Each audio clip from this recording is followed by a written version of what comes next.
All right, welcome, Mr. David, to the 14th edition of Make in Nigeria. And today we'll be looking at this very interesting topic. I'd like you to start by telling us, looking at the economy we are in today, we talk a lot about economic growth. There are certain indices that we consider when people tell us, to look at the economy and economic growth. For Nigeria, what is your thoughts, first of all, for starters, general terms? What is the outlook of the Nigerian economy today? All right, good afternoon, everyone. Glad to be here. I want to say thank you to the organizers, first of all, Pastor Uche Onoche, for the consistency so far. It's a privilege to be on the platform. Okay, so my outlook for the state of affairs, economics in Nigeria. Well, you could look at it depending on where you're standing and how you want to see it, right? We always have a choice to look at it negatively or positively. And one of the things that I would say is how you look determines what you see, right? So it's usually, it's on the layman's term, things are really, really, really bad, considering the petrol, the recent policies, the decisions around, the fuel pricing and all that. But then I think it's also an opportunity for us to relook again, review our business, our processes, some of the services and products we're putting out there, and find ways to diversify as well. So I would say that's no negative or positive. It's just a two-way thing. Depends on how you're looking at it. Okay, so the state of the economy today, from what you've shared, is something that can bring about growth, as it were. Looking at the fact that, yes, the pricing for the petroleum product, of course, the free fall of the dollar, all right, aligning the market forces. What is your take? Was that a right decision to have been taken at a time like this for our economy particularly?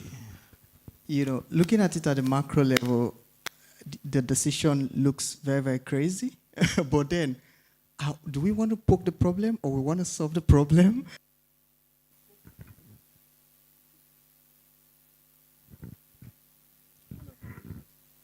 All right, so if we poke, of course, we would say if we have a way to, tweak the policies, it would be for, we will say it's not a good one at the moment, but we don't have capacity to change that. So I usually would rather focus on what we could change, the one that is within our powers to work around, instead of poking what's good there, what's bad there. Okay, so let's look at poking it now, or rather, what are those things within our power? Currently, we know that the dollar to naira exchange is hitting 1,600 plus. It fluctuates between 1,660, 1,655, 1,640, 1,650, depending on the day as it comes.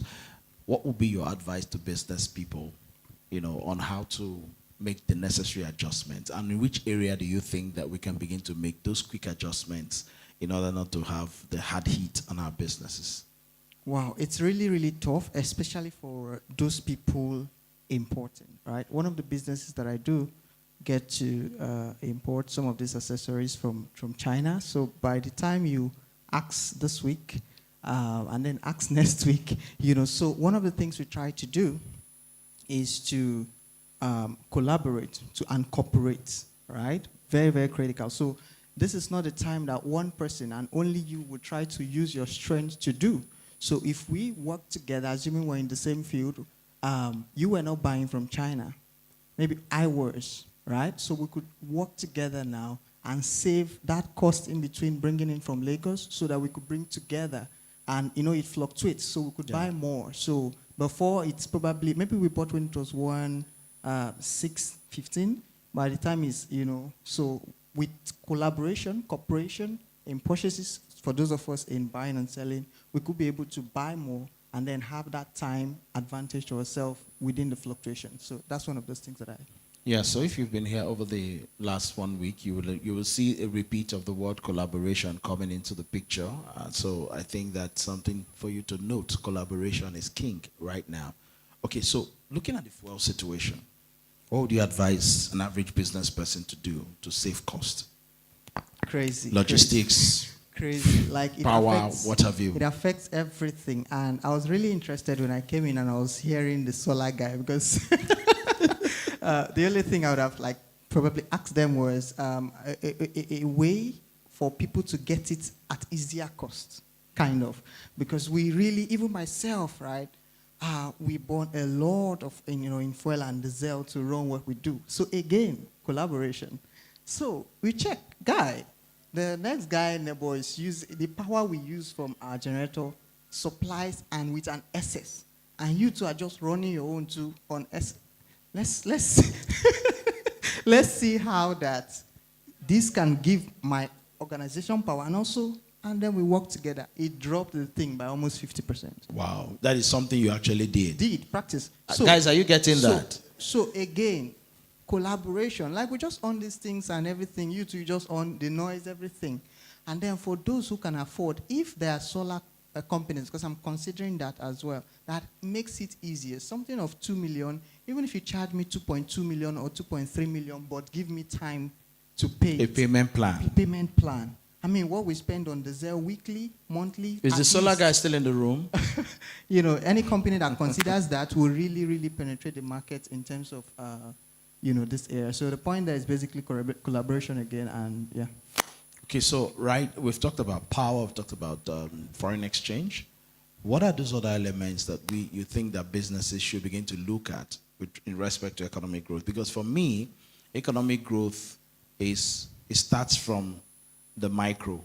Exactly. Right? It starts from the micro. Combination of the macro. Yes. Micro makes the micro makes the macroeconomics. You say households, then you expand to companies, and then before you get into the country, as it were. So what are those things you want to advise businesses to start doing now that can help them scale, that can help them make inputs to the economic growth of Nigeria, owing to the fact that it is said that the micro, medium, and small enterprises, the SMEs, actually run the economy, exactly. Right? They actually have greater impact in the economic growth of any nation anywhere in the world. What are those things you think businesses should begin to do to increase their capacity so that they can add significantly to economic growth? All right, so I talk with entrepreneurs, especially growing ones sometimes, get to look at their processes and operations to see. First, what we do is to audit to see what have you been doing that's making you to be where you are and what can you possibly do. You will be shocked that people could run businesses for years and not really either get somebody or themselves to sit down and relook again within the process and go through the value chain differences, whether service or product. Somehow, for instance, I was talking with a business owner who you usually ship things to deliver a lot interstate, especially within the state as well. So this guy has now added logistics into what he does because he found out that they were spending a lot because they give this free delivery, like an offer, like you're encouraging us. Okay. However, they were paying for that. Kind of. So, but looking at what they were doing again, you had to see that if we own this delivery something, it will really help us deliver to our clients at lower cost and also open this delivery up for people who want to use that. So with such kind of audit and analysis to the processes and the operations and re-looking at the value chain. I'll give another example, right? I had a photographer guy, he just stays and waits for people to walk in and all that. And within the environment, young people want to learn something, want to know what to do. So the education side of that, his photography business, have been sleeping or lying low, right? So he picked it up and arranged a program and offer for training and all that. Another income for that again for training and teaching people, equipping. The guy is into drones. He's also into drones and all that. He started teaching and equipping people in that area. So that's what I think we could do. And I think he's going to make more money from that even more than the regular job he does. So guys, I think that's a very good insight. You want to start thinking on how to develop your processes so you can begin to teach it, into the outer space, the bigger businesses, what you do. Because the knowledge industry is a big industry right now, very big industry, which is what we're actually doing right here, right now, for the conferences. Okay, beautiful. Now, we've talked about some of the things businesses can do. what are those major challenges you find in our economy today that is hampering economic growth in Nigeria? Leave out those two. Everybody focuses a lot on those other two. You know what I mean? The policies, the processes, it's really, really not making things easy for Nigerians. Like, seriously, I think it was Dangote that said if there was anything like hell, or that's how you put it, if there's hell, they should not allow Nigerians to go there, Nigerian entrepreneurs to go there, because they have already experienced it here. Like, seriously. And I was saying the other day that, you know, if you're a Nigerian entrepreneur, a successful one, at least you're doing well, employing people, no matter how small scale, you should really, really encourage yourself. Like, because if you compare yourself to our counterparts abroad or somewhere else where they have already softened the ground by policies, softened the ground by financing, loan systems. So there's a lot from, you know, the stringent policies, the heavy taxation, because they want to use that place as an opportunity, the funding that we're not finding easy. Like, it's not so easy. It's not so easy like you just walk on and they want to check your track record. So funding too is one of those things too that's like a challenge apart from those you mentioned. All right, he's mentioned that funding is a big issue and we need to look in that direction. But I know that in this conference we've had major organizations like the BOI share with us, and of course the Bank of Agriculture told us how you can access funding with government matching grants, and that is something to look out for. Now, with your experience as a business person, and we've considered some of the challenges in the economy as it is today, what are some of the things that you think that every business need to start thinking about for the future? What is the next big thing that you could say, okay guys, irrespective of the business you're doing, for our economy, for your own business, this is something you need to start considering to do within the next 1, 2, 3 years, so that your business can stay afloat and, of course, add to the input, make input into the economy of Nigeria? What will that one thing be that could cut across?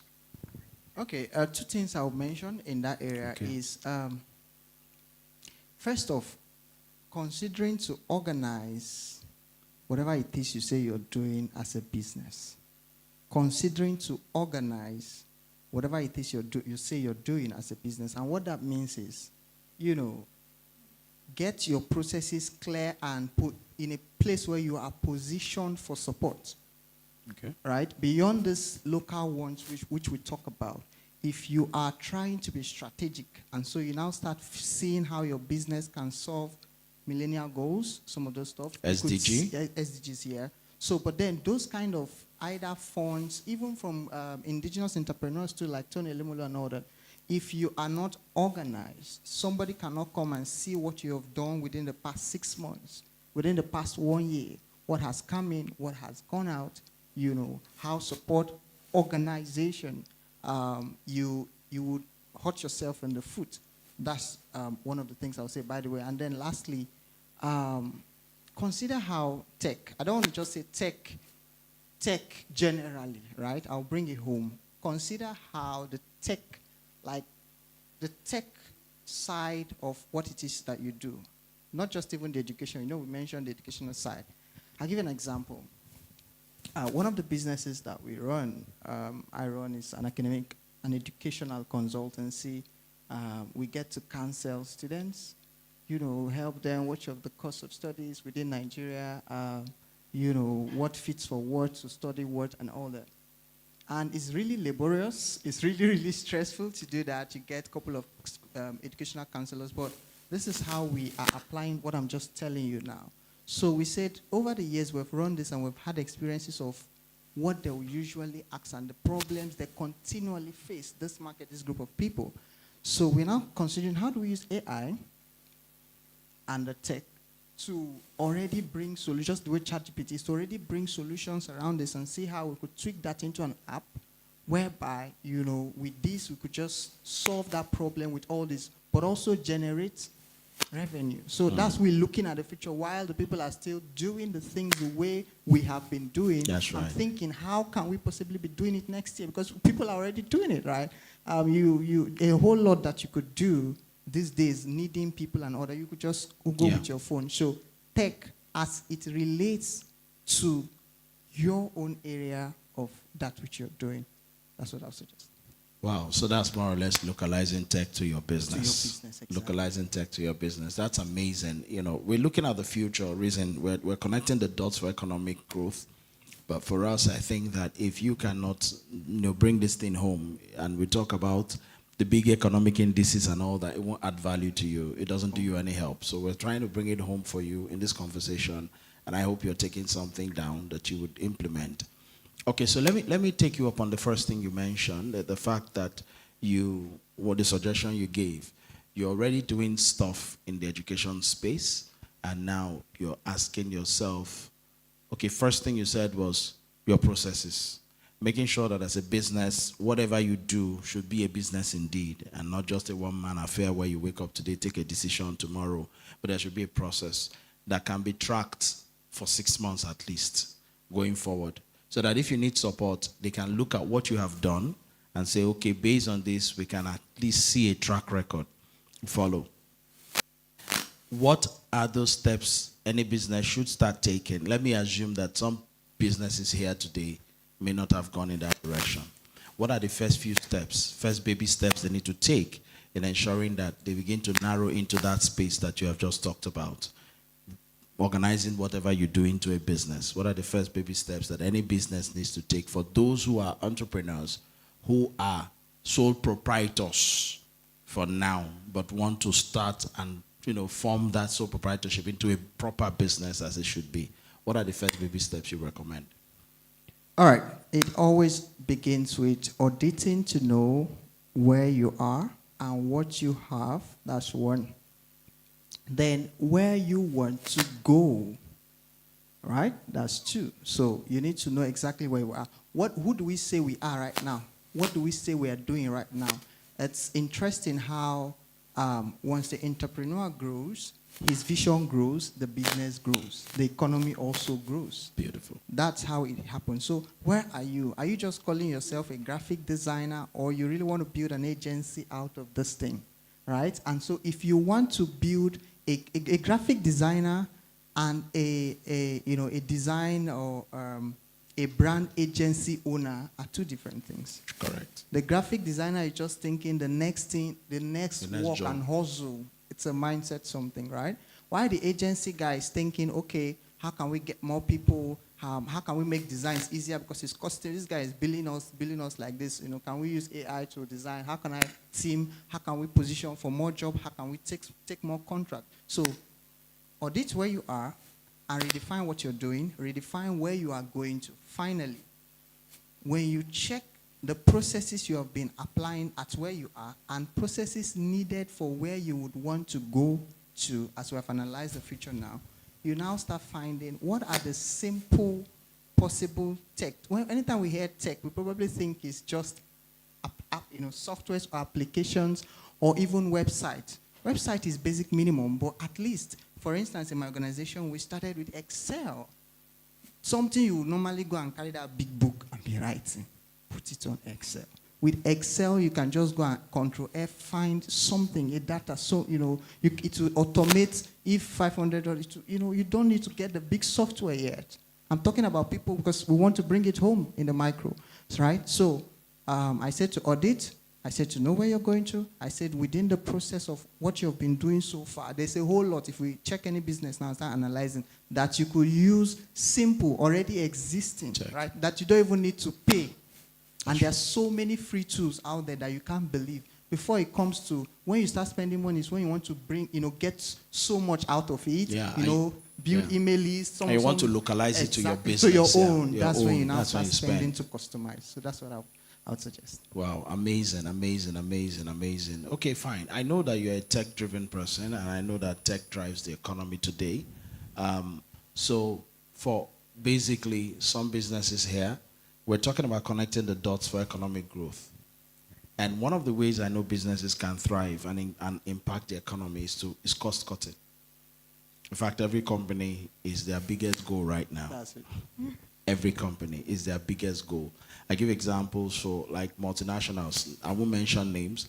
They've created a system where some members of staff, most of them actually do it, can work from home for 2 days in a week. Now, for the member of staff, it's convenient. But for the company, the cost saving is huge.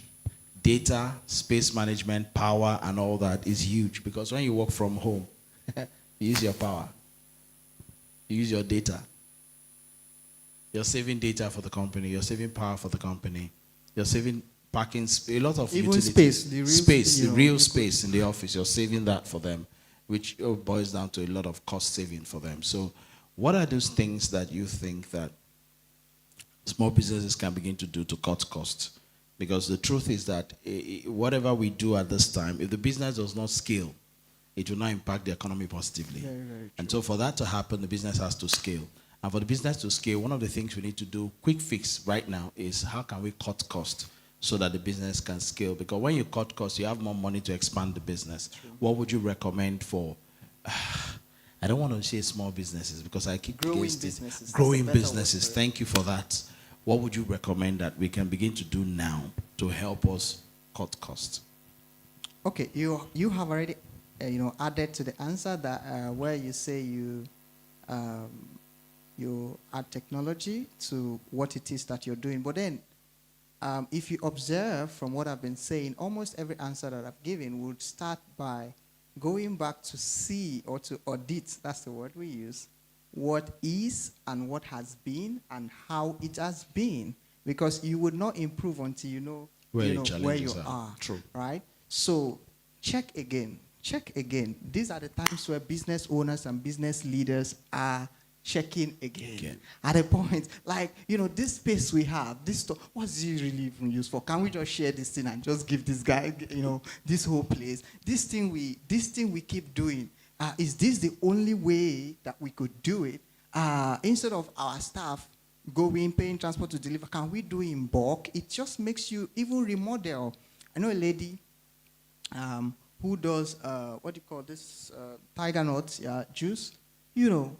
She was, before WhatsApp, let me say, buy a bottle or two, but it's not feasible now. She had to tweak the size, the quantity, you have to buy in jerry cans for the family and all that. She had to change who she was selling, just you who is viewing her WhatsApp and wants to drink one tiger nut and all that. So, and to start targeting families. The messaging now is quite different. So that's a tweak right there, because she checked and found out this thing is not working like that. If I can sell it in this bulk like that. So she changed a little bit of the market who she's serving to those people. And like you have just said, to any part, based on the result of your edits that tech can help and solve, please do, right? Then for the employee, there's always this argument, if they employ tech, so what job is going to be there again? Actually, to reduce, drastically. Yeah, true. Drastically. Things we used to find somebody to do copywriting and some of all those things.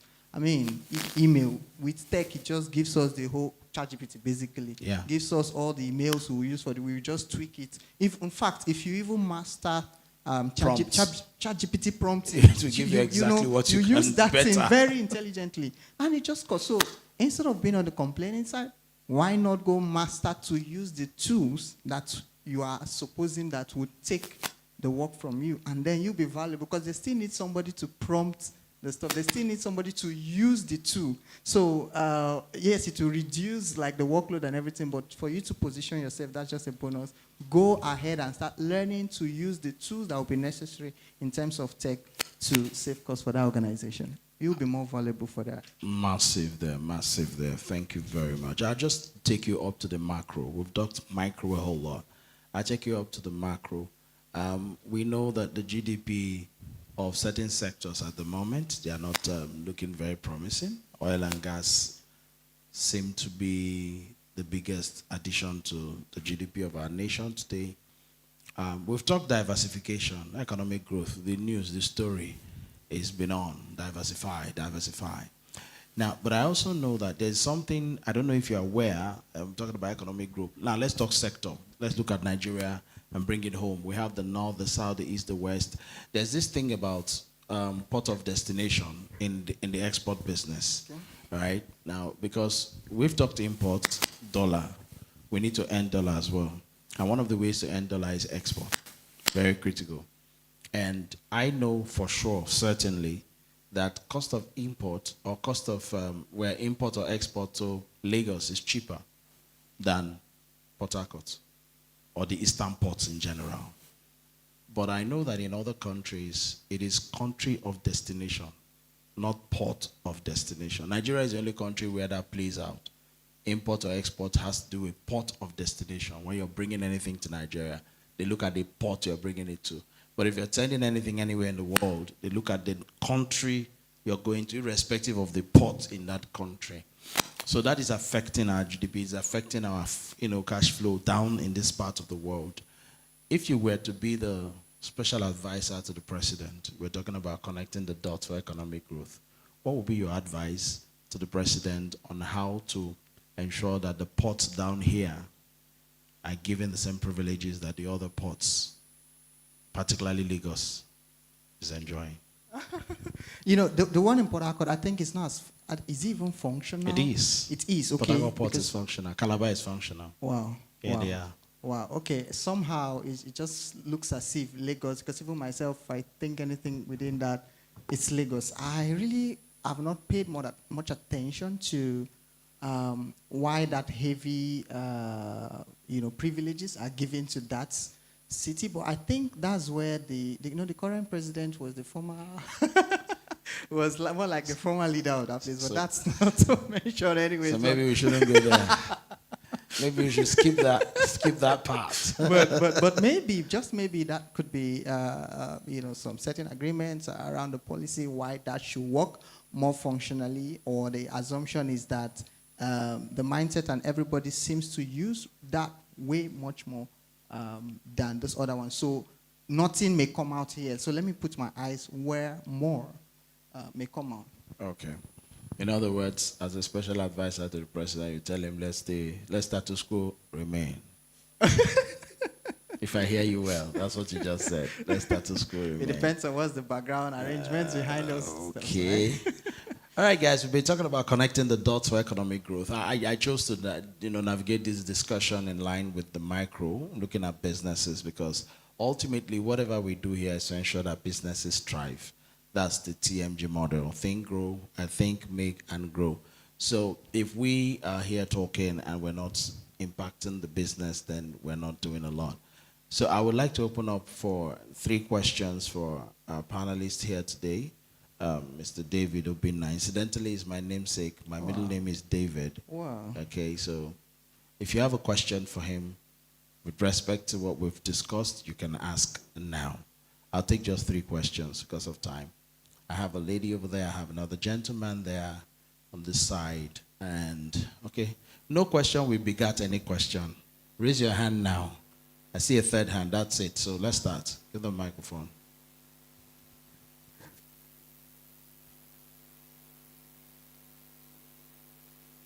Sound.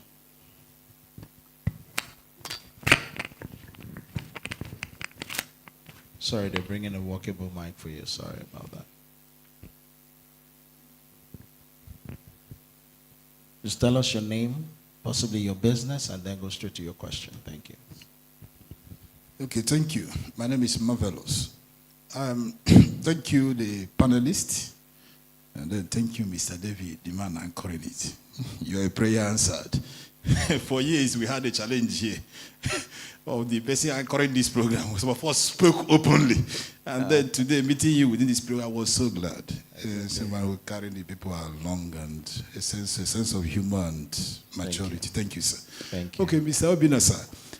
It's good meeting you, and with this whole sense of knowledge of business and all that. My straight question, I represent a brand here in Port Harcourt. The company is at Lagos, and there is something it's all over me on how to manage payments. Go ahead. To manage payments by retailers that I supply to. Because I've looked at the current situation of the country. If you really want a supply, you make payments, that the retailers make payment immediately. Somehow, it may not really be ordered. Make 100% payment immediately. So I looked at it, I'm like, how do I don't want to approach it traditionally, the conventional way of more that. I'm looking at how can I bring an innovation, a new idea or how to approach the retailers, and we'll be able to work or transact cordially.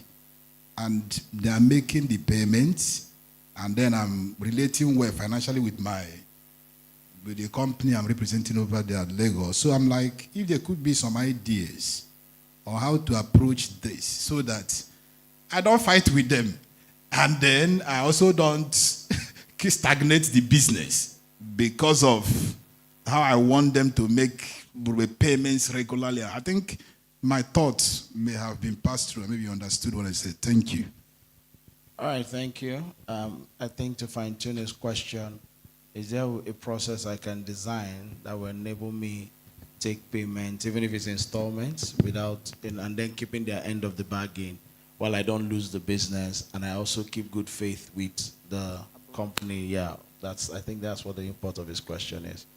Okay, so should we wait for the other ones? Okay, let's just take the other one so that we can rope them together, because sometimes they may be related.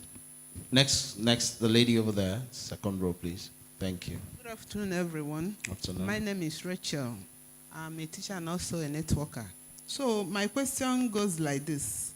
Why is it that the supporters, as you said, find it difficult to support some of the businesses that starts from home?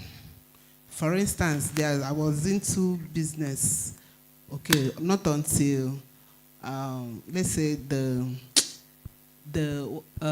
rent is, something else. So I couldn't continue when the rent expired. So I decided to start from home for the meantime. So when I wanted to get support from...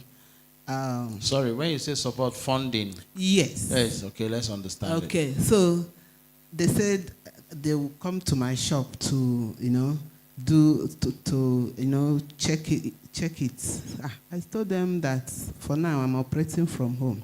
They said no. For me to get the assistant, I must have a shop. So that's my question. Okay. Why is it that? Okay, I understand. Yes, We get yes. it. Let's take the third question, and we'll be able to deal with that.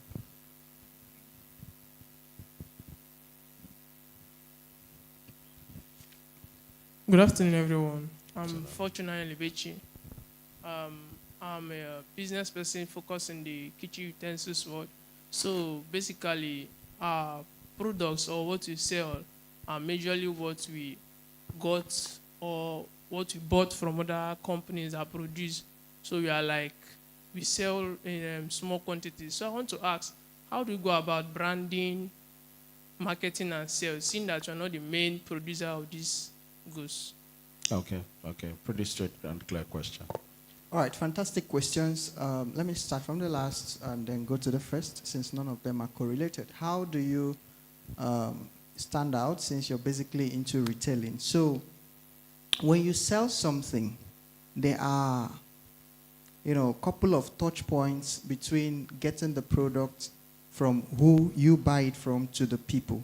And when you are not the one, one of the advice I'll give is, even if you're a retailer, I'm a retailer too, I have a business that does phone accessories related, but one of the things I do is I have my core values, which is, one of it is innovation, another of it is quality. So I look forward to manufacturing shortly. When I will manufacture, these are the two things that will still guide me. But now that I can't manufacture, I'm trading like you. I use my core values and my vision to choose who I can work with.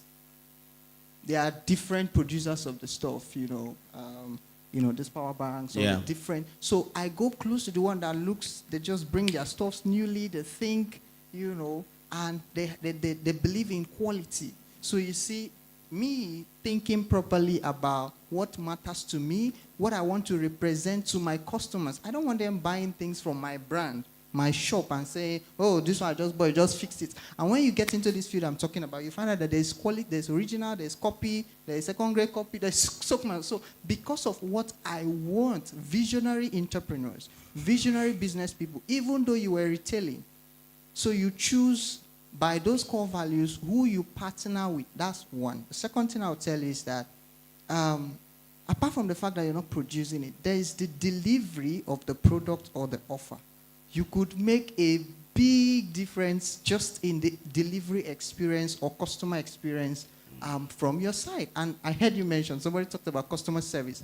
I run another service-based business, educational, so people get amazed how a mature person talks to a young kid, somebody who is a secondary school leaver, very nicely, courteously, respectfully, because I've got my eyes on the global scale, right? I feel we call that a courtesy. That's one of our, the way we respond to you and all that. So that can be an addition. So you not just collect it, take. If you like, buy. If you don't like, buy. I've told you that, So you could make a difference in your stuff. Say, when you buy from us, we're going to send it to you like this. We guarantee you that this. Finally, also have partnership with who you're dealing with. In case of any of this, can I bring back this so that you can promise, we guarantee you, if it is from us, surely we'll give you 6 months this and all that, right? So that could help. And then the woman who says, why is it that, you don't receive support? So 2 things I'll say to you. Instead of saying, why is it, why not think how to meet the basic requirements? That's right. I mean, why question why? Let me flip it. If it is you want to carry your money and give to somebody to do something. So check it. Are you not going to check? Even if it's your brother and sister. These days, it's what I call institutionalized giving. I want to give my brother, but I know my brother. You feel entitled and know he's my brother. So, organizations are springing out of it. Some of them becoming microfinance bank. Hold this money for me, give, but check. Will you have the capacity to pay? Is this something that can scale? So flip the question or the thinking or the way you are looking at it to say, oh, why? That's how it is. There's basic minimum and requirement for certain things. Find your way to up your game to meet it. If it means funding or whatever, so you can trade to the level where you meet those minimum requirements and all that, to meet the requirements and get it. But the requirement, I cannot tell you why it is. Or if I want to tell you why, if it is me too and if it is you too, that is in the giving end, you want to make sure that if it is not charity, it's very well checked. That's right. To the final person, so he says, how does it deal with, retailers? Depends, right? There are certain mix to that, which I don't want to ask you here. This is not a personal consulting session, and you didn't make that open to us. What the product was? Are you the only person who sells it? Can they get it from other people? Some of those variables kind of help us know what to give to you. So, but let me just give you generic. Since you fed us generic data. You have to have some level of standards to those who you give the stuff or not. You can, if I want to give credit, I can say, okay, if you are buying 100, you would do 70%. So I'm giving you 30% credit. Not just, so it makes them either work together or up their game to do more. I don't know how much you profit from it. I know wholesalers usually profit from turnover. Yes, the scale, economies of scale. Like the more they gain smaller, the retailers gain more, but you do more. So hey, if you're doing from so amount down, you don't get this. If you up your game to this, you get this.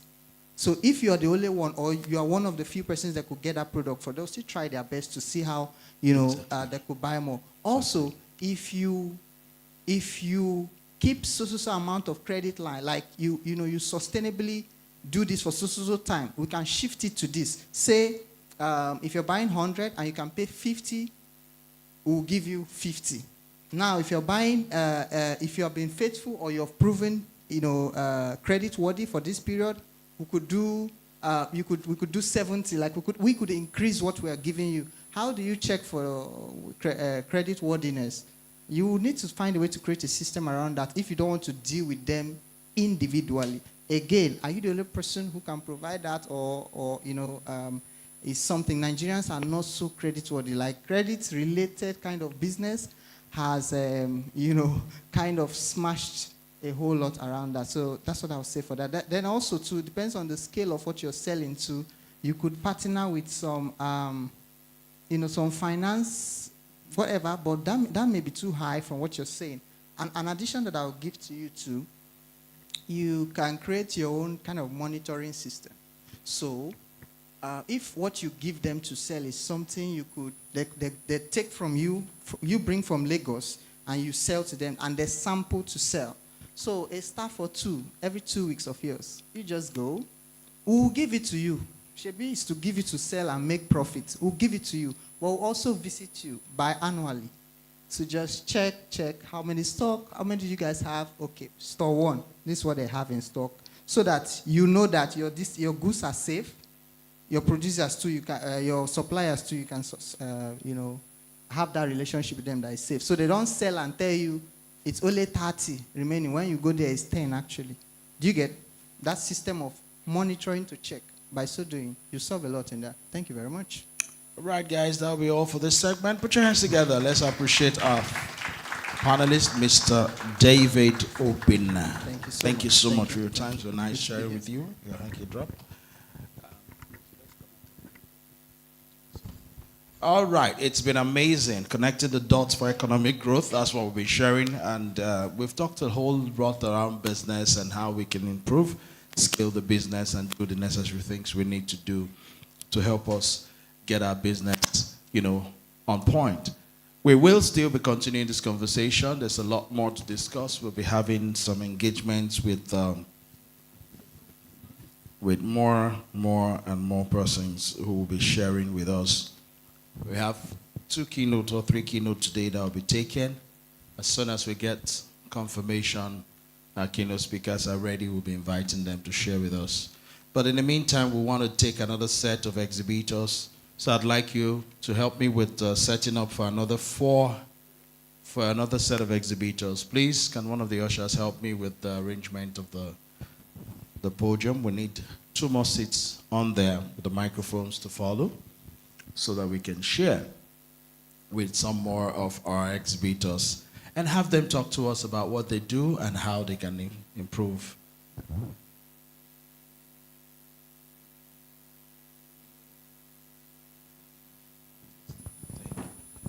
Breaking news.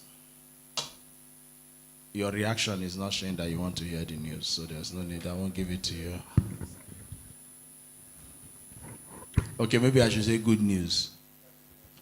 All right, we made a request. One of us there, our friend over, made a request to Super FM with respect to extending the HAL market, and that request has just been granted. Now, permit me to tell you something interesting about life. Don't hesitate to ask. I tell my children that you can get 3 answers. Any of 3 answers. Yes, no, later. Those are the 3 options. I could tell you yes, you could get a no. You could get later or wait. Whichever one you get, it's an answer. If you get a no, it means that there is hope to get a yes. You are closer to a yes each time you get a no. The reason you get a no is either the person you are asking, please space the seats for me. No, on the other side. Is either the person you are asking doesn't have the capacity to tell you yes, or you didn't put your question in the proper perspective to get a yes. So you need to work on that question, or you need to go higher to the person that has capacity to say yes. And then you're likely going to get a yes. So thank you to Super FM for granting that request. Let's appreciate them a little more. We're going to the next phase of our conversation. Just before that, let me also add a hint to the lady that asked the question of why businesses don't support. No, it's okay. 4 is fine. Or you want to change? Okay. For one of the questions, why do businesses or funders or lenders don't give facility to people operating their businesses from home? When you operate your business from home, and you don't have the requisite record, you don't have the business premises that they can visit at any time of the day, and because your home is not open for people to just walk in at business hours. It's your home, all right? Lenders again, at that point, to them, it's not a business. Yes, it's not a business. You need to scale to the point of getting an office. All right? If you want to do contracts, even as little as contract, they will come and inspect your office. You can't tell any contracting company that you are doing your contract from your house.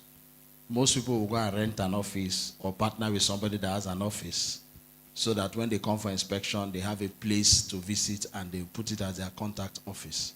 I know a couple of young men that don't have an office. They don't have anything that looks like an office.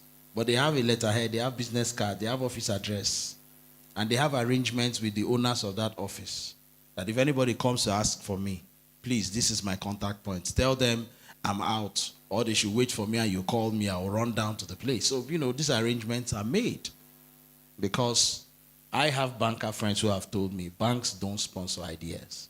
They don't fund ideas. So don't bother about it. Oh, I have this wonderful idea. It will bring $20 billion US. They will tell you, go and start it first. Let it scale, then we'll come in. Yeah, you get? They don't, nobody, no bank funds ideas. None. Trust me. I'll tell you, go and start. Scale. Let's know that there's capacity there. Let's see your record. Let's see your books. I approached my account officer. I need loan. The first thing he told me, okay, I'll look at your books. He just pulled out my account statement. And after 20 minutes, he called me and said, this is the amount you can collect. I said, okay, I need more. He said, no, you can't get more than this. This is the maximum that I can process for you. So you don't need to explain. With this maximum, in 1 week, you get the money. Very simple and straightforward. He said in 1 week, if I start now that we are talking, in 1 week, the money will hit your account. I said, so fast. The last one was, I said, because you have collected before and you are paying. So this time around, we are not going to ask for all those things. We have those things already. The reason to take 1 week is so that at least it gets to top management to just sign off. You get the money paid to your account. Simple. So start building to get to that point so that you can actually start accessing funds from, To be honest with you, it's sweet to use other people's money to do business. It's very sweet, provided you can pay back. I'm building my business to a point where I learned from one of my mentors back then. I learned from one of my mentors back then. He's a contractor to one of the oil multinationals. Anytime he gets a job, he will just send his PO to the bank. The PO will give him all the money to execute. As they are paying, the bank will collect it, and whatever is left is in his account is his money. So he doesn't bother. He doesn't think of funding. He just go once they just approve, give him. He just say, give me PO. Once they sign, give him PO. He just go to his account. Oh boy, come office. Take the PO. This is how much I need. Do the letter. Let me put it on letterhead and sign. His account.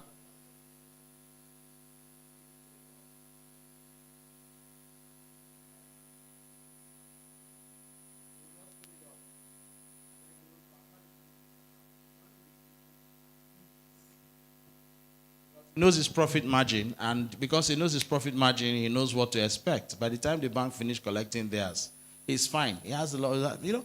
That's how he runs. Then I know another woman that owns a school. She does the same thing. At the beginning of every session, she just applies for loan, collect, salaries, everything. The bank pays. All the staff, they open salary account in the bank. So at the end of the month, the bank she'll just sign the document. They pay. She doesn't bother. The tuition there goes into the account. The bank collects their own. They pay salary. She just relaxes. At the end of the year, she goes for vacation. She just does the internal running of the business. So those are options you want to look at. But build your business and scale. Right? So let's welcome these other exhibitors. Just walking into the room anyway before we go ahead is our host and our convener. Would like to respectfully welcome him, Pastor Uche Onoche. Let's respectfully welcome this great man. If that's the best you can do, it's not approved. Let's make it better, please. Let's make it better, please.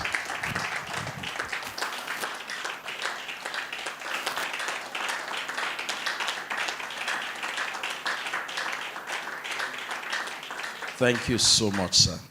And his friend that came all the way from the United States, from Washington to join us. He lives in Bellevue, Washington. He's also here with us. Let's welcome Philip Britton. Mr. Philip, have you eaten native soup yet? You have? Awesome. I hope Pastor Ochi has given you bole and fish. That hasn't happened yet? That has to happen. Have you had pepper soup? The pepper soup? Fantastic, awesome. But bole and fish has to happen. Ask him for that. That is the signature for Port Harcourt. Bole and fish. When you finish with that, you might have a bit of a problem. You know what? You might be calling him to find a way to send it across. It's a great meal. You know what? People coming from Lagos, and when they visit us here in Port Harcourt, that's the treat we give them. We give them native soup, right? We give them fresh fish pepper soup or fisherman soup, and then we take them to the bole joint, right? After they eat bole, when they go back, because in Lagos, what they call bole is suicidal attempt. Dry roasted plantain and granite. My God, who thought of that? What? And they so eulogize it that it's great meal. So when they come over here, we intimidate them with the Port Harcourt bole and fish. You know, bole and fish is so amazing that a musician actually sang about it. And the song goes like, DJ, do you have it? Bole and fish, yo, eh. Bole and fish, yo, eh. They actually sang about it. That's how amazing it is. It's a great meal that I'm certain when you take it, you would always long for Port Harcourt City. It's an amazing meal. So welcome once again to Port Harcourt. I hope you've enjoyed your 1 week stay so far. You will get the best from us tomorrow. Tomorrow is the awards, sir. You will see amazing things happen here. Wow. All right, ladies and gentlemen, let's get into the second segment of our discussion with our exhibitors. I want to welcome Now SOS app. Can you come forward, Now SOS app? Put your hands together for them. Next up, Sweezako, can you step forward and join us on the platform? Sweezako, please. Keep clapping. We also have 23 Homes Limited. 23 Homes Limited, can you join us, please? 23 Homes Limited, are you in the room? Are you there? Okay, coming up. And then we have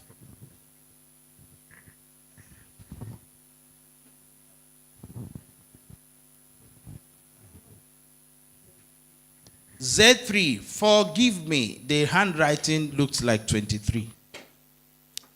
Forgive me. I actually pronounced what I saw. Z3. Okay, please. And then last but not the least, Daniel Empire. Please, can you join us? Daniel Empire, please.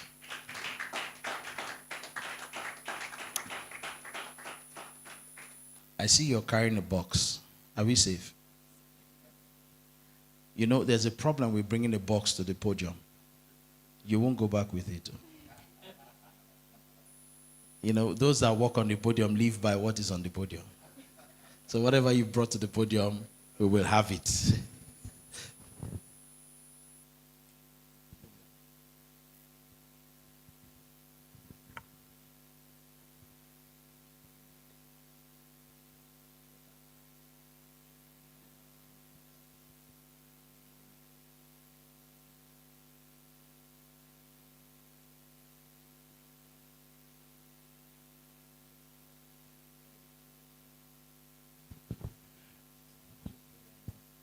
Okay, I'm going to revert the order today. I'll stand here and do the conversation with you guys because we're bringing one more person to join us. I'd like you, the ushers, please.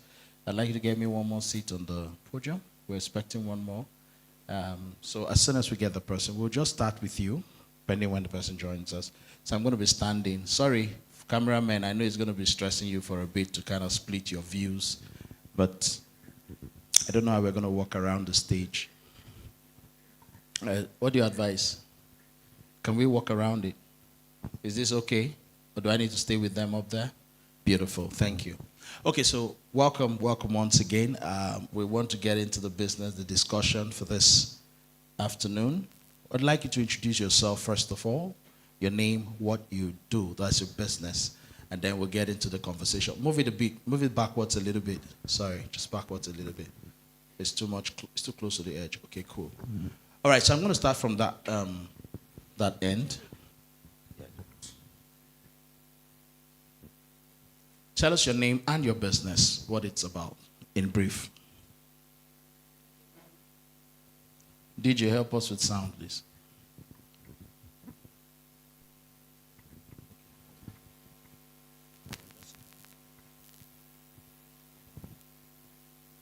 Let's see which of the mics is working. Just start. Hello. Okay, so let's use that.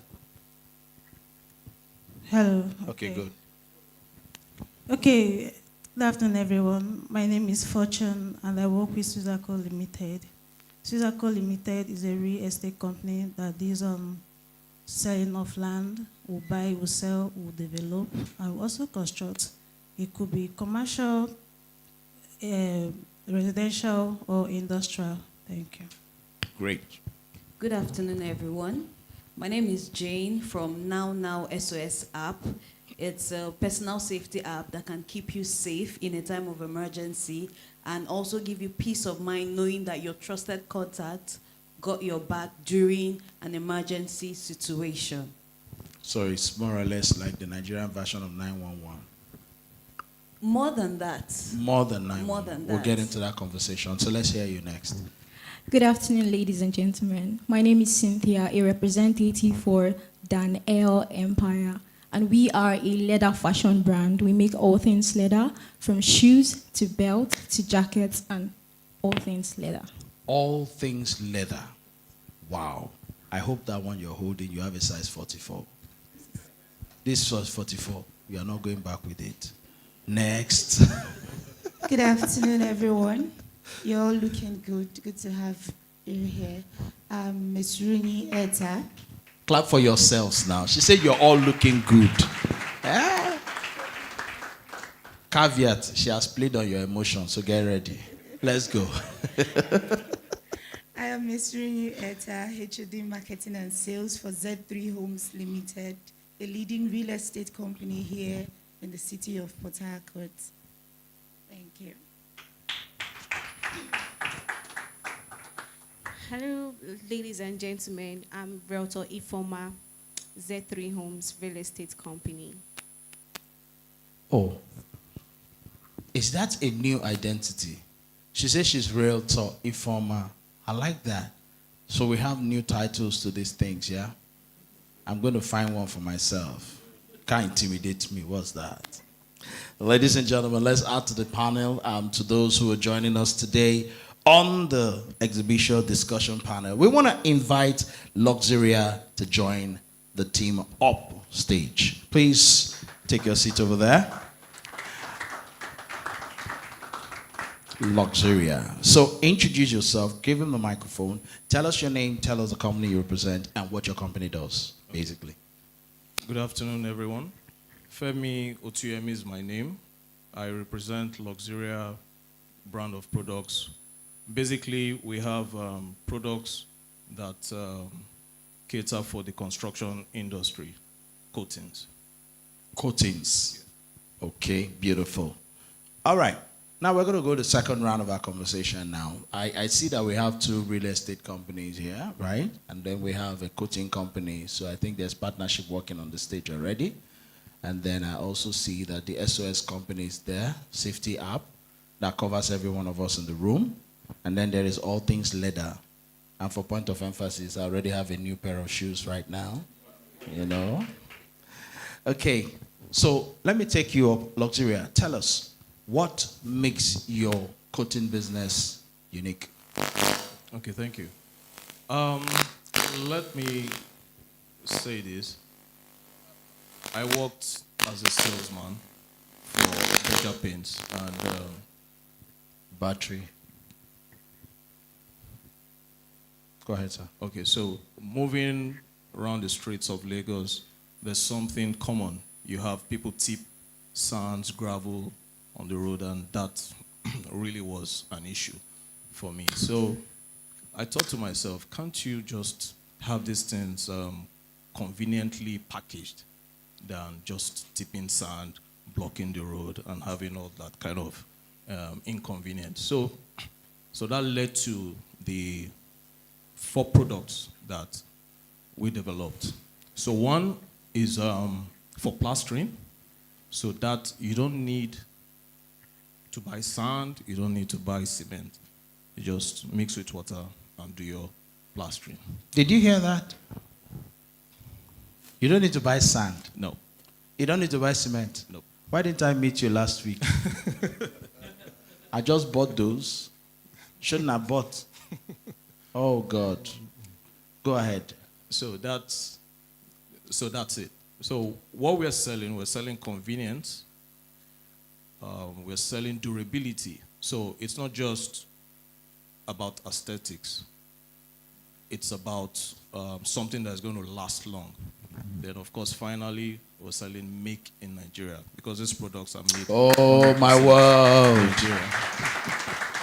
I'm not surprised you've been a salesman. You just exhibited that quality now. I was waiting for that. You just shared it clean. Wow. Guys, did you get that? Convenience, durability, and quality. Can't beat those three words. Thank you very much for sharing. Thank you. Yes. Next, let's talk to Swizako. Swizako, tell us, you're in the real estate industry. The real estate industry is, permit me to use the word, littered everywhere. Everybody's a realtor. There are new companies springing up every day.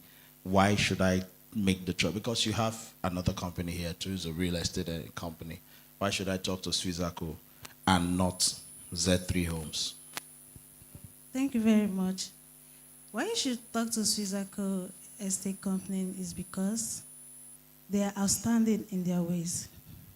You know, Swizako Estate Company protects their integrity and excellency. And again, not just, we are not selfish, neither are we self-centered. We also make sure that the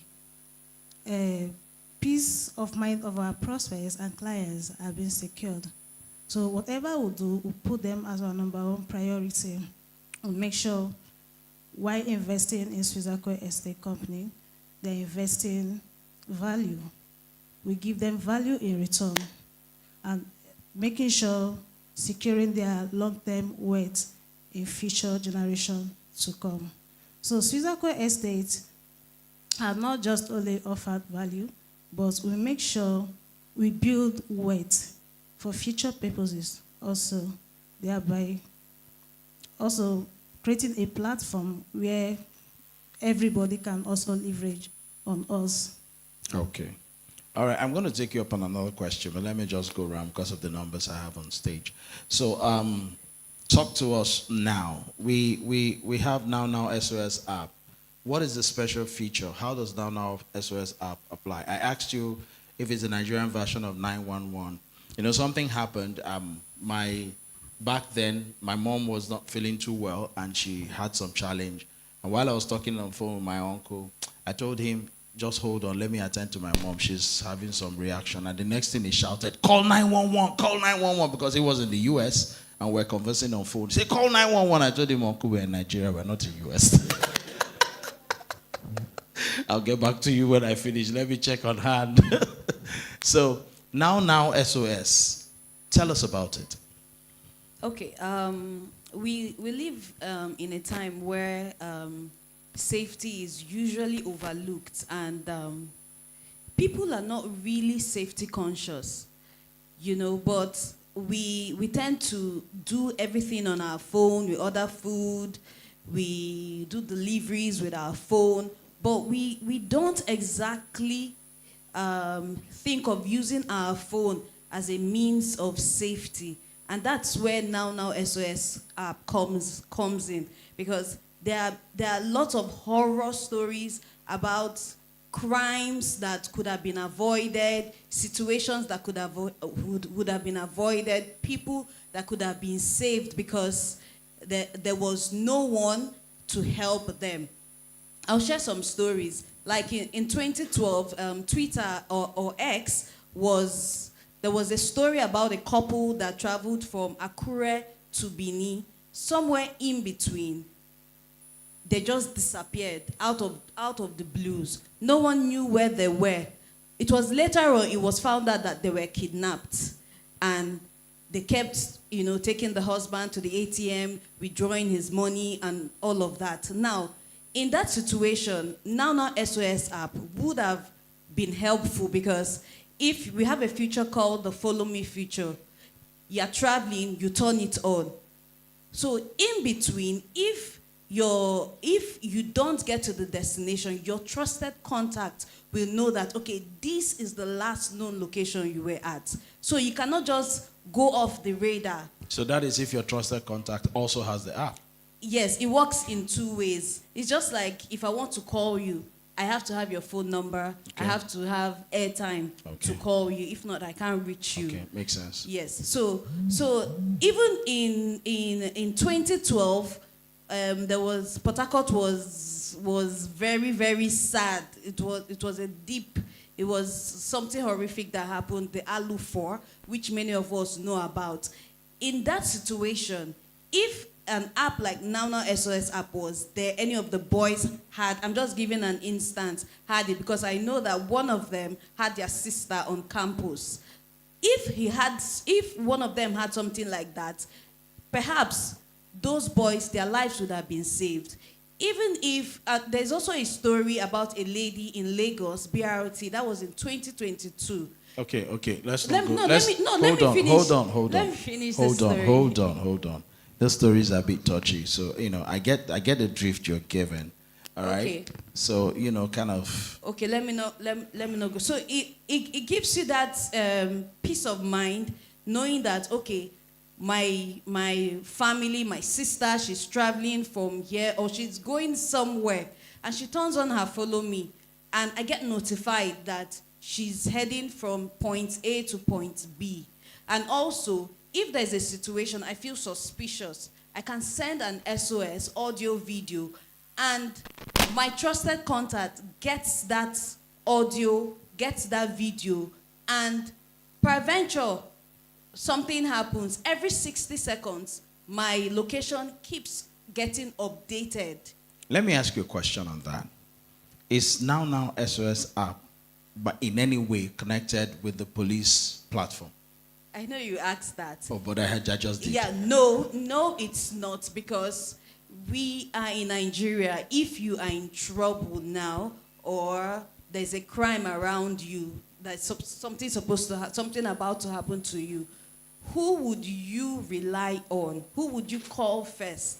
Is it the police or someone you trust, your trusted contact? The reason behind my question is that even when your trusted contact knows that something has gone south with you, who will the person reach out to for help?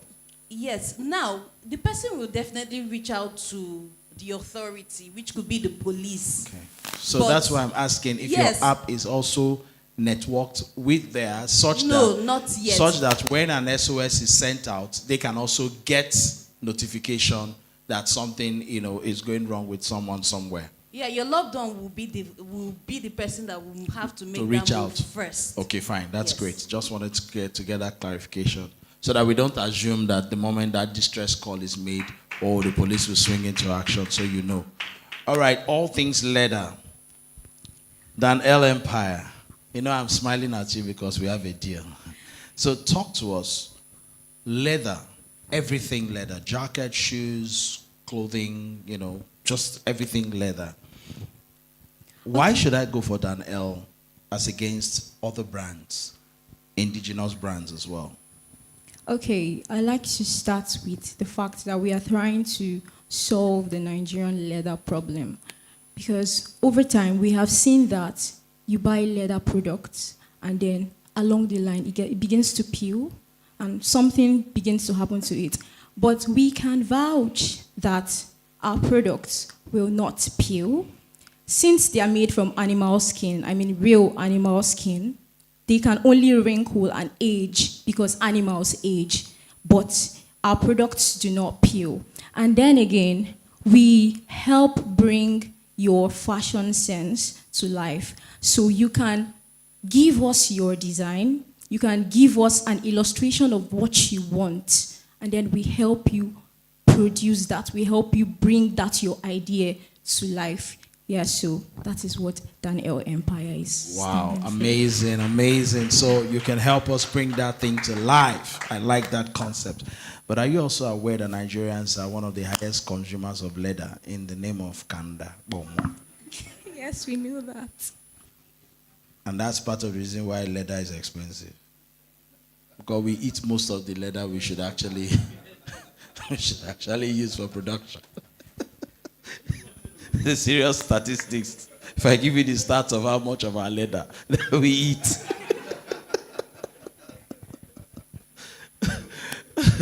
Okay. Well, let's talk to the real estate people and let's find out. I'm going to take you on the same question I took Swizako on. Z3 Homes. Why Z3 Homes? Why not any other real estate company? What makes you think? What makes you different? Okay. At Z3 Homes, we are known for putting humanity first, thereby finding available, valuable properties and making it accessible to the public at affordable prices. At Z3 Homes, we don't just encourage you to invest, we encourage you to think out of the box. We look out for you, and then our main aim is to add value to you. So we don't just buy properties from us and we are just done making sales. No. We make sure that this property you're buying is at a strategic location that is likely to appreciate and thereby bringing value, increasing your portfolio. That's why you should choose Z3 Homes. Wow. You people are doing tag team here. Your tag team, we are going to pay additional fee to the organizers because it's one person per company. You are doing tag team. Add something to it if you want to. Okay. But after this round, two of you will decide who will speak per round. So let me give you that benefit for now. Okay, so I'm just going to take you on a highlight to what our trainings are like. So our trainings, you know, getting satisfied, buying a property has to do with satisfaction. And then being satisfied has to do with your understanding. So we make you understand what real estate is about and what you're getting involved with when you're buying property from us. So our trainings are available for whether you're a realtor or whether you're just a passerby that just wants to have more insight on real estate. So you can join us on our trainings and then you get to understand what really we are about. Okay, Thank great. you. Great. So let me run back this way since you're already here. I want to ask you something. Do you have Made in Nigeria on your brand? Oh, not yet. Why? Okay, because we are like people place their order and then we make for them for now.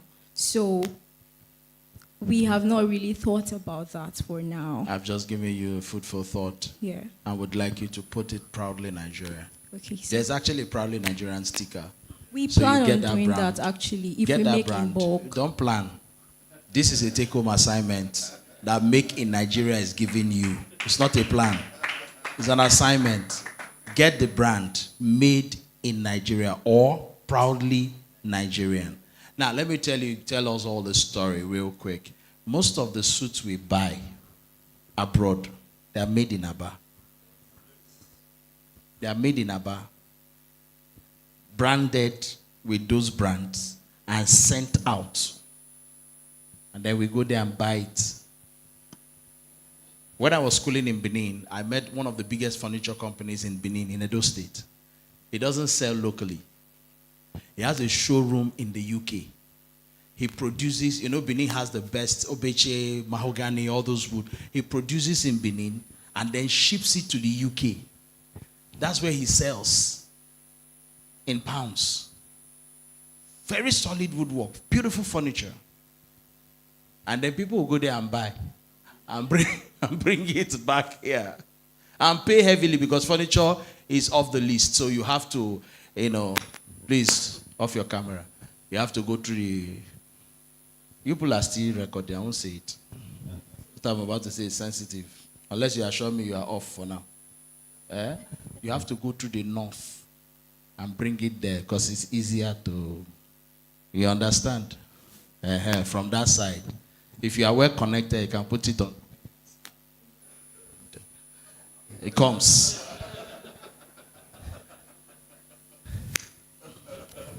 Nigeria, we hail thee. There are some things we can't say, you know. We know, but we can't say. So you need to do that. It's an assignment. Make in Nigeria will ask you. They will ask you. We'll ask you. Follow up. All right. All right. Now SOS app. How many? I'm sure you have a statistics. You know, you collect data. Your app actually collects data. How many people can you say that haven't used the app have reported that the app have provided them safety based on incidents that your app have taken back, you know, as data, as feedback? Do you have a statistics of people that have actually benefited using the app? And then before you answer that, how long has the app been in existence? The app is barely over a year. Okay. So I can't give you a specific No, just data, give but I us- can give you a few yeah, reviews. yeah. We've gotten some reviews from people, how the app has helped them. Okay. And also some recommendations based on usage, because the app cannot be used in isolation. That's We right. have to have a trusted contact that will subscribe or use the app too. Okay, is it free? Is the app free Yes and no. The app is free for but download? Free for download, then you subscribe. it's free in the sense that you can use any of our features a day, either the SOS or the Follow Me. You can use it, but if you say, oh, I'm a heavy user, I will probably would use more than that, then you can go for the premium, which is just a little token, 500 naira a month or 4,900 a year.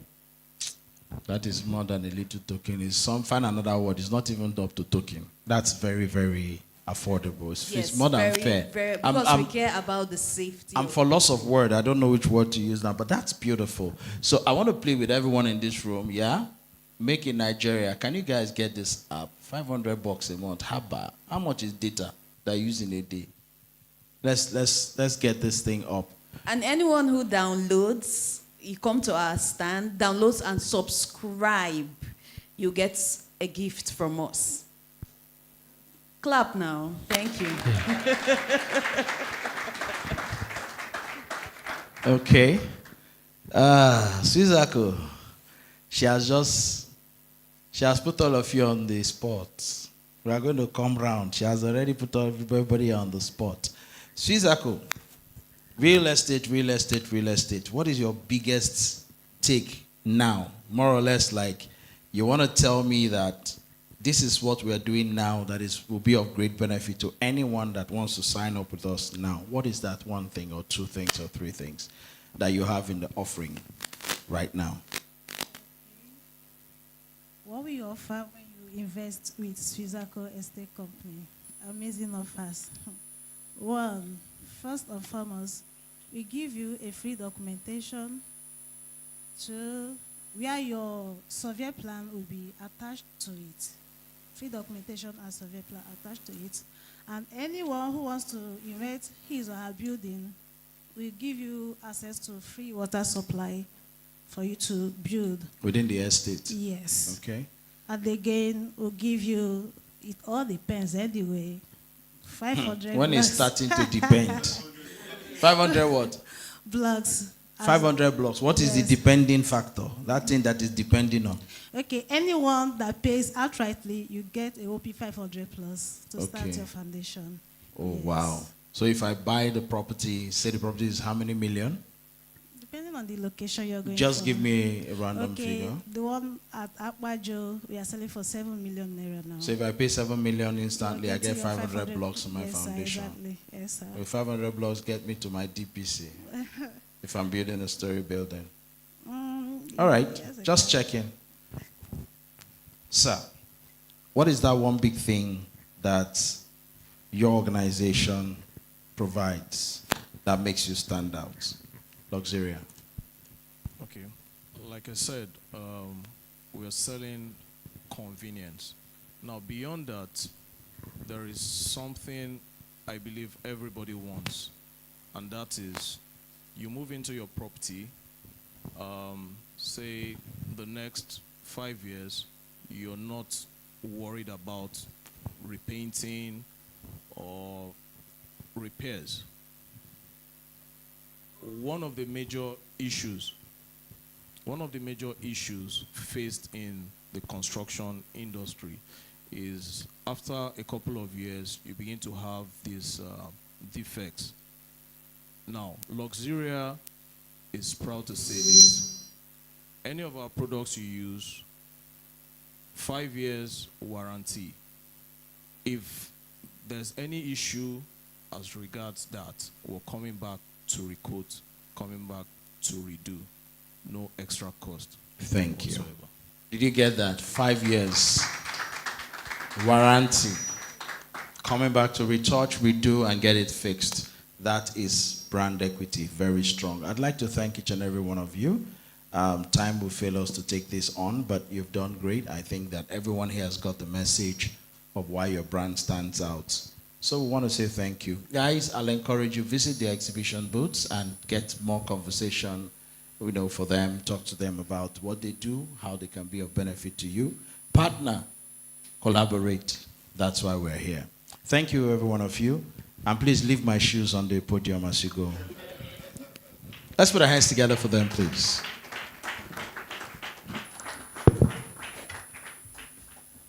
Ushers, please help me take out the chairs. We're moving on straight to the keynote at this time. Our first keynote for today is our host and our convener. Okay. Who is taking first? Philip. Okay. So please change it back.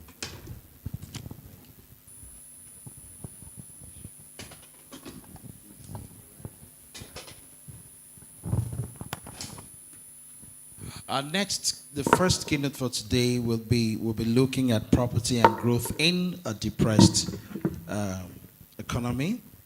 I'm sure that while the real estate people were speaking, keynote speaker was just there smiling and just taking in bits of what they were saying.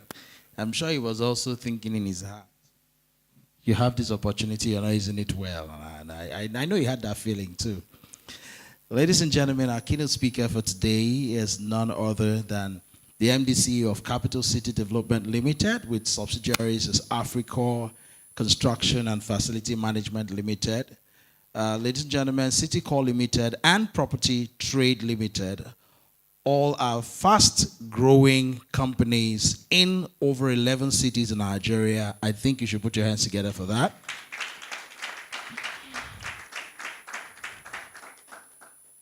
With over 22 years in practice as an architect, Uche is one of the leading lights in his field within the Port Harcourt metropolis. He possesses relevant experience in low and high-rise building construction. Ladies and gentlemen, it's my honor and privilege to speak to us this afternoon on property and growth in a depressed economy. None other than a seasoned professional architect, Uche Kalu. Let's put our hands together as we welcome him to the podium.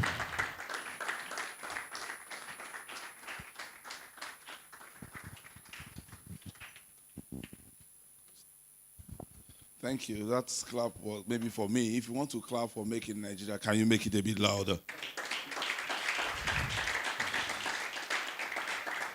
If you believe in Nigeria like making Nigeria, please make it louder.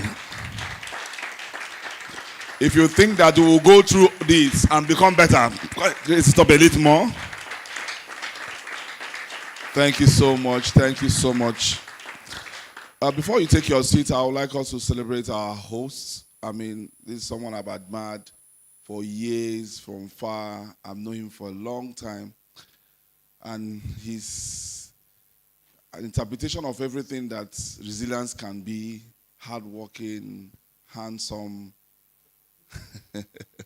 I mean, please help me make very warm, here in the house this Saturday afternoon.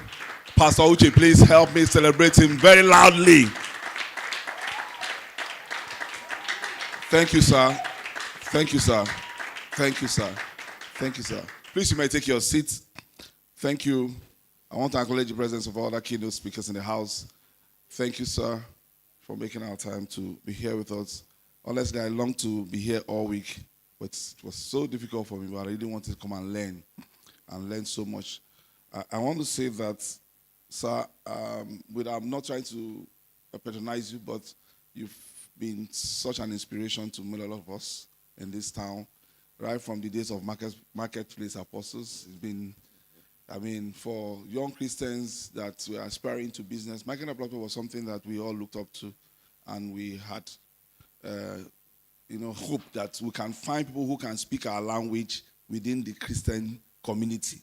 It's not the same thing when your pastor is teaching business class and when your pastor that is in business is teaching business class. It's not the same thing. Yeah, not the same thing. So we found that platform very useful. Thank you, sir. Thank you for giving us opportunity to be here too. I'm glad I got to speak this Saturday afternoon. I just hope you'll be able to pick something that will help you. Now, so we are speaking on property and growth in our space here. And when we look at, maybe we'll look at it from different side of the coin and see how property, how you can navigate growth in the real estate business or in the property business in a depressed economy like this. Last Thursday, I was in church and I was watching a movie as part of the movies that were lined up in our conference. And we're watching a movie titled The Men That Built America. Have you watched that movie before or you've seen it before? You need to go and see it. And that's the second time I'm watching it. The first time I watched it was when I was just about to start Capital City as a business. And it inspired me a lot that, when things are going bad, some people dwell in the situation. They make history. They make stories. They make they qualify themselves as experts in the difficulty of that situation or in how bad that situation is, and never see the opportunities that they can take advantage of. If you see that movie, you will see that men actually took advantage of bad situation and evolved to be industrial kings and help their country move out of very difficult times and establish, what is now known as the world powerhouse for economic activity. I share hard work. And when I imagine how much time do I have, sorry, so that I can know how to myself. So I imagine how that single people could someone like Kanigan could lay rail lines. Not government support. Now we are looking for government to do everything. They laid rail lines all over America, and we didn't hear in that story. I don't know. I've not heard it that it was government that was providing the funding for them to do that. You understand? Rail lines. This one that we are awarding contracts, going to China to bring people to come and do. People laid those rail lines by their hands. I think it's possible that we understand that in the midst of all this, that it could be that some of us sitting here have the key to be able to pull a lot of people out of depression to abundance. That we can create concepts and solutions that can, change your environment. And as we begin to change our environment gradually, together we will change our country. And I'm not saying that it's easy, but what is easy?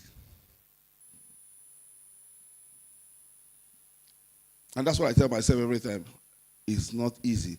But what it is that you can do, that you do it easy.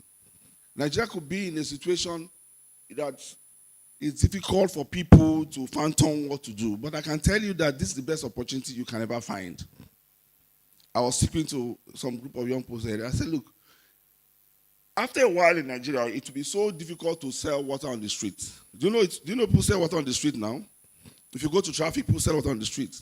Now, someone selling water on the street can move from selling water with, carry it on the street.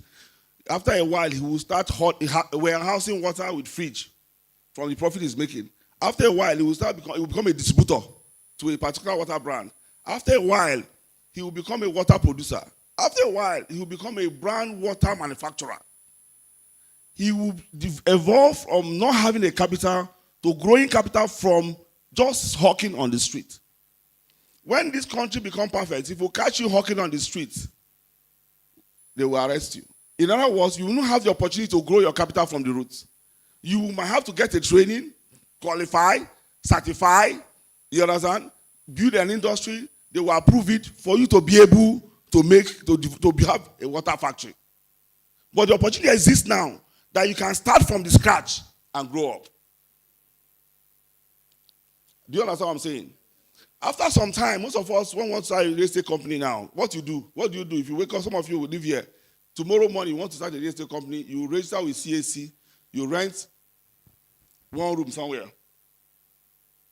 And you will start brand your name, good brand, and you start selling. You cut some piece of land somewhere and you start selling, advertising and selling. Funny enough, you will sell. From selling one piece of land somewhere to building a mighty, strong real estate company. After a while, that opportunity will not exist. If you want to become a real estate person, you will go to school. Do you know abroad they go to school?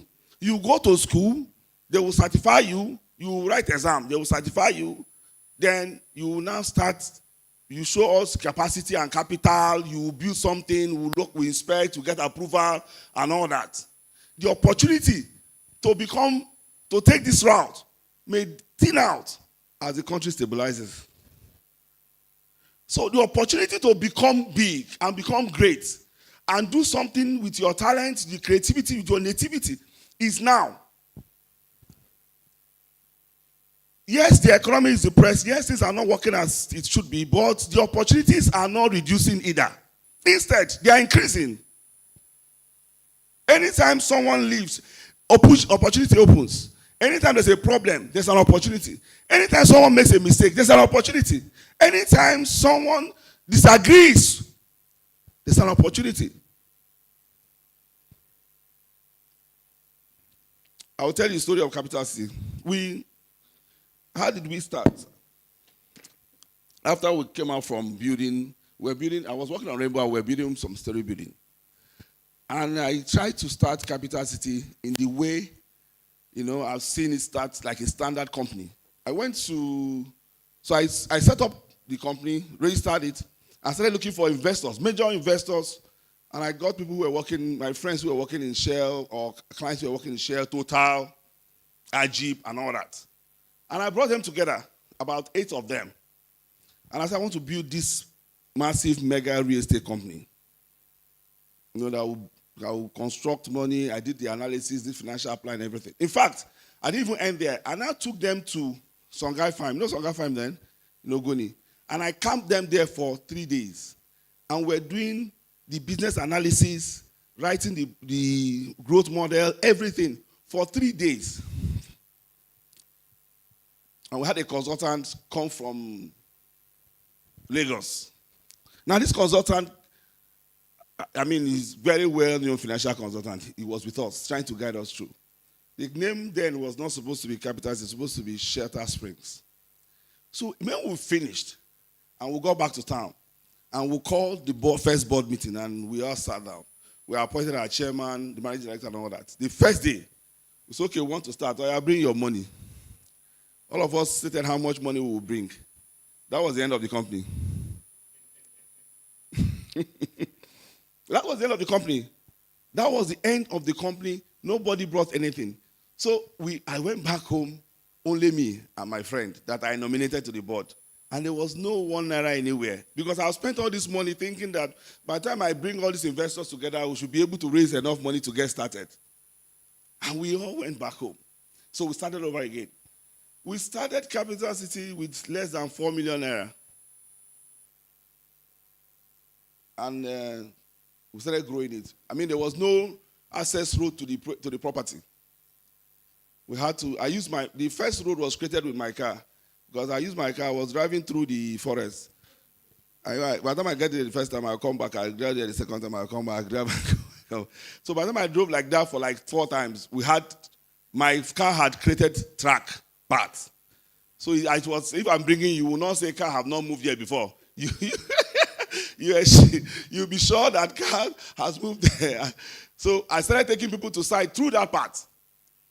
In fact, when you get there, I say, are we entering the bush? I will never answer you. One will be going till we get there. But it's only in a country like this, at this time, that we are making. We are making Nigeria. That you can find that opportunity. I'm here to announce to all of us here that the opportunity that to become whatever we desire is now. We can actually begin to become.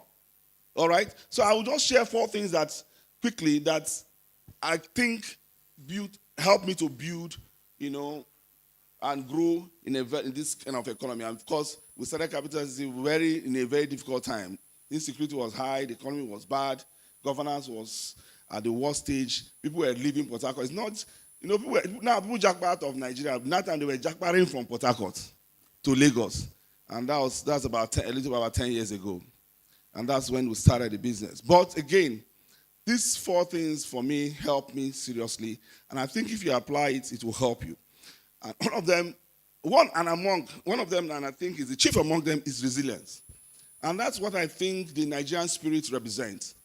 We have this spirit that helps us to just stay even in difficult times. There's a resilient spirit that exists that we cannot joke with. And we cannot really, you don't throw it aside. I mean, I got to some time, I will be coming back. That time my church was a bit on shared the same premises with my office then.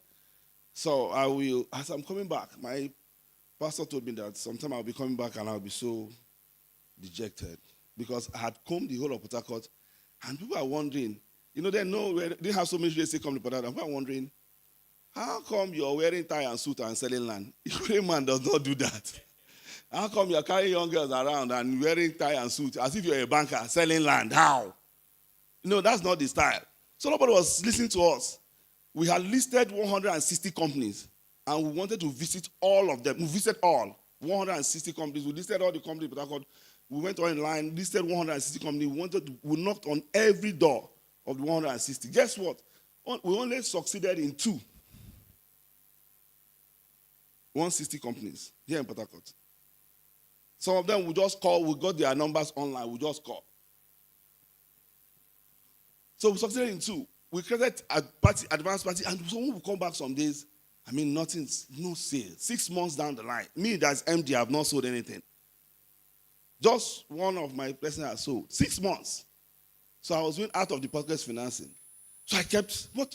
So my pastor said, when they see me coming sometime, they will see me coming like this. The wife was like, you sure this boy will survive this thing?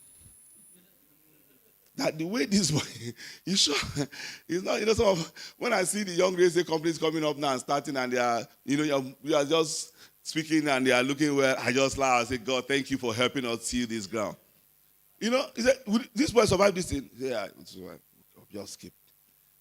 But we kept going at it. So one day my friend asked me, this thing we are selling, land not cleared, bush no road. What is the problem? How do we tell people this thing? I was the MD. I have to find solution because everybody's bending on me. But if I had an answer, I would have given him. But I didn't have. But you know what I turned to him? I said, look, listen. Have you heard of 419 before? Yes. Have you heard of 419 before? I said, those people, they sell what they don't have. And there's people buy it. We will have something. And you say we cannot sell it. I got my inspiration from... No, make in Nigeria, if you're here, do you understand what I'm saying? I'm not hearing your voice. Are you understanding me? Yes. I said, look, we don't have... I have land. It's just that the land doesn't have road. You understand? I didn't clear it. I'm saying somebody has convinced someone to buy something that does not exist. So if somebody can convince somebody to buy something that doesn't exist, how can't I convince him? So the time we sold the first one, I said, if I now develop another theory that I had somewhere, and maybe something that, I don't know where I heard it, whether I heard it from my pastor or somewhere, that if you're selling anything, and somebody buys one, that thing is sellable. Have you heard it before? That if you're selling anything, no matter what it is, and somebody can buy one of it, then it's sellable. Just go and look for that kind of person. Look for, there are plenty. People that don't, maybe if it's a mumu person that bought it, look for several mumu persons. Just find where mumu persons are. Where is two people that don't know anything? The second client that bought from us, so the young guy that working for us, as he was taking the client, that time was kidnapping time. The guy was going. He said, please, I will not reach. No. He said, what do you want from me? He said, just buy land. He stopped at the road there, wrote a check for her, and turned back. The guy called me last year, after 10 years, after 8 years, to say, sorry, sir, are you Mr. Ojeka? I said, I bought one land for people one time. I don't know the place, but I bought on the road. Did you see? I said, your land is still there today. Because the man don't know. He said, let me just, this guy, just leave me.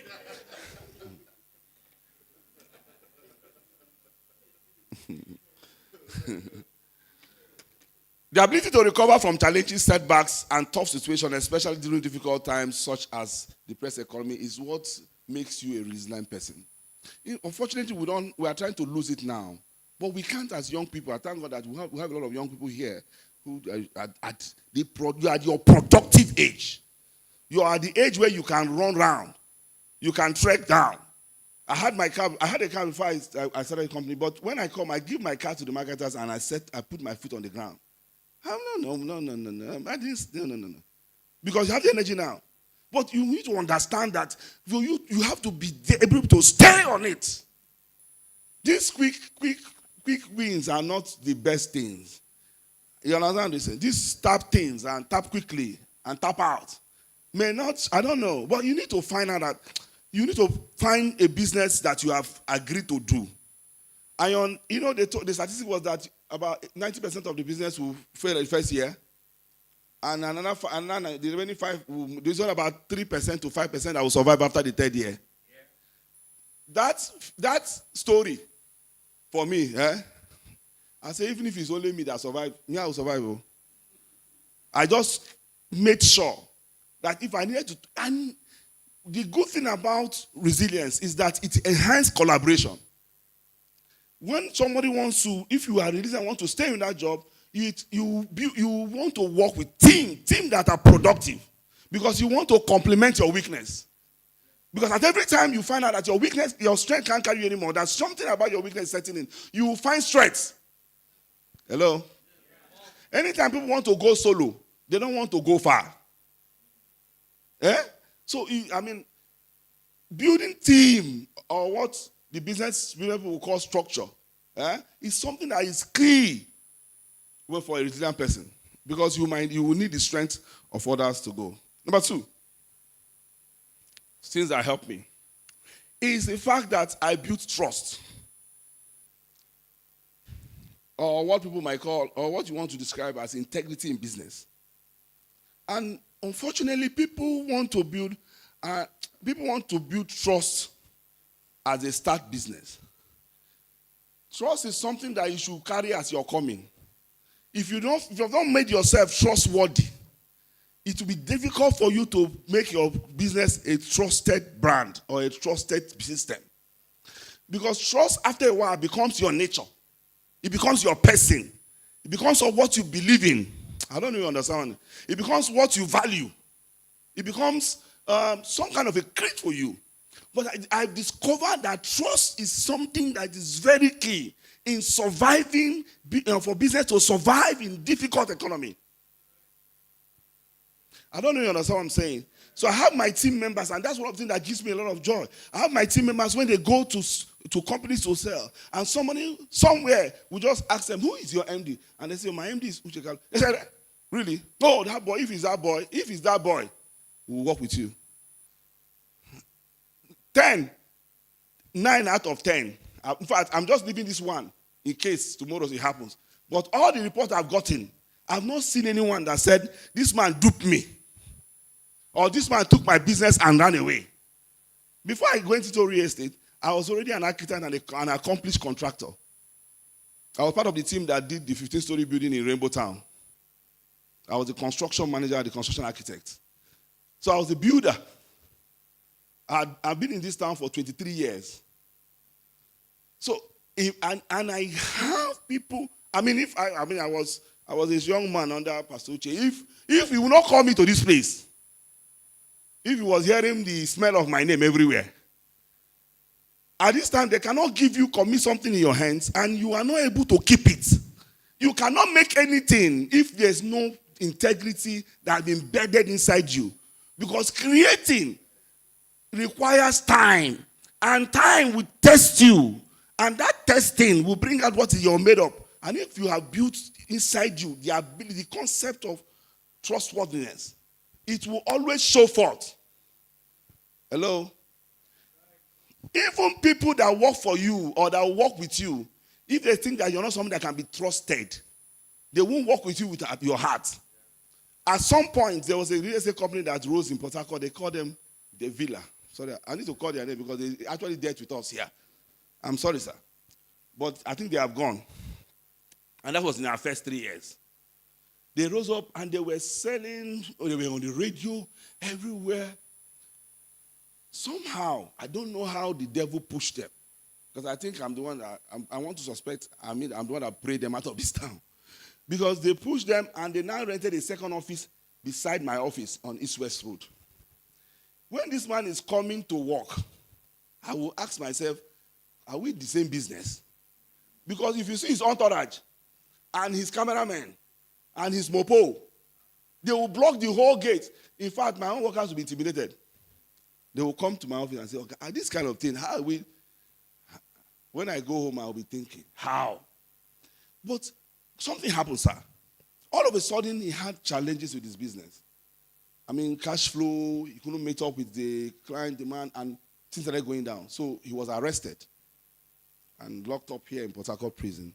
The night he was arrested, because I work late most times in my office, his workers, that night, as they heard he was arrested, his workers got to the office and started looting all the things in the office. They started looting it. I'm giving you a real life story. They were taking their television. I saw the manager carrying television. I don't know whether it's the manager, one of the top people that used to stay in the office. He carried television. He was looking and crossing the road. My dear, it just signified that the people did not trust him. Because if it's someone they trust, they will say, no, this cannot go wrong. What is the problem? They will put them to hands together. They join hands, and they say, no, we have to stay here and find out this man. We know this man. There must be something that is not working. Something would have gone wrong somewhere. I don't really understand what I'm trying to say. That even to build a strong team to help you power your business in today's situation, if you're not a trusted person, your team will not trust you. Your team will only believe you for a while. After a while, they will disbelieve you. And the trust translates to what you say, to how you spend your money, how you commit to fulfilling the things you are asking that you understand what I'm saying? In fact, one of the best to mistrust, and that's where businesses die, is in money management. Do you know money management? If you don't know how to manage your money, if you are not committed to managing your finance, your people around you will distrust you. Do you know finance?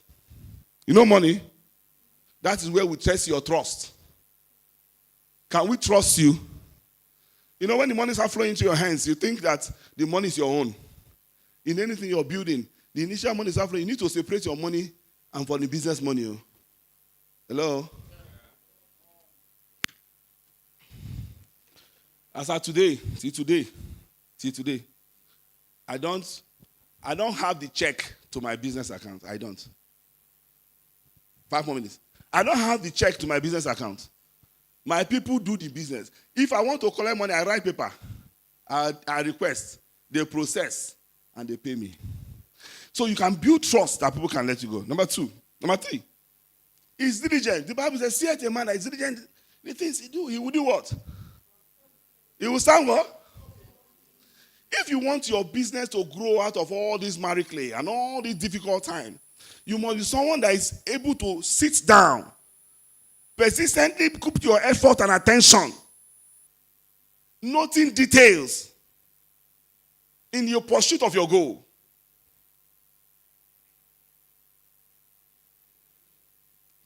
You must be able to sit down. Don't do things anyhow. We are in a generation that, if care is not taken, we have lost the culture of taking time to do things well. What stands you out in the midst of all the thousands of people is how you are able to do your things well. Yesterday, some realtor ran to me and said, "Sir, I think there's something you're doing that is right. If you buy a property from Capital City or you're an agent, before you get to your house, your commission is paid. We can't eat your commission. We don't touch your commission. We don't. You can ask. Your process is there. We have gone to the point that we have taken our time. We have developed an app. That app has processed over 30 billion naira in some few years. We are not. I'm not running to buy the best car. I'm running to build the best company. Do you understand? I'm not in competition with you. I'm not. No. I'm not in competition with you to wear the best tie or best suit. I just want you to be able to enter my business space. I know that you are in a place where someone has taken time. Hello? When you come there, you see processes. You see order. Because you cannot begin a business, you're building an organization that is not organized. What is the problem with organization? Your organization cannot be an organization which is not organized. People enter your organization, it's not organized. There are not somebody taking care of this, another person taking care of this, another person taking care of this. You, your accountant, you, your salesperson, your MD, your site, no, it's not working. You must take time to do things well. Do things in details. Some people call it excellence. But diligence is key. Diligence, making sure that you're diligent in what you're doing is very key. And of course, if you're a Christian here, the Bible does not joke with it. And lastly, as my time permits, or second to last, is vision. The ability to see beyond circumstances and imagine a future which is with growth and opportunity. Let me take that division like that. There are several divisions of vision, and people say a lot of things in vision, but there's some scripture that I held. You know Habakkuk? Habakkuk chapter 2, verse 2. Say, write the vision and make it plain. For it's for an appointed, if you tarry, but if an appointed time, wait for it. He that readeth it, run with it. If you think in an economy where there's confusion and uncertainty, your business, what you are doing must be clear to everybody. If you start, define your values, define your mission, your where you're heading to, make it clear that people who join you understand that this one will not do. For instance, in my business, you cannot do markup. You know markup? You know markup? You cannot do markup in my business. It has tempted me several times. I said no. Especially for those who help people who are abroad to buy property in Nigeria. When they come, they say, your property is how much? 2.5 million. So I'll tell them, I'll write 5 million. Some will even say 7 million. Yes. We wanted to sell to some group of assembly members one day. The man that we were selling 1.2. The man said we should write 5 million. Ha! I say, how do you want me to write that kind of thing?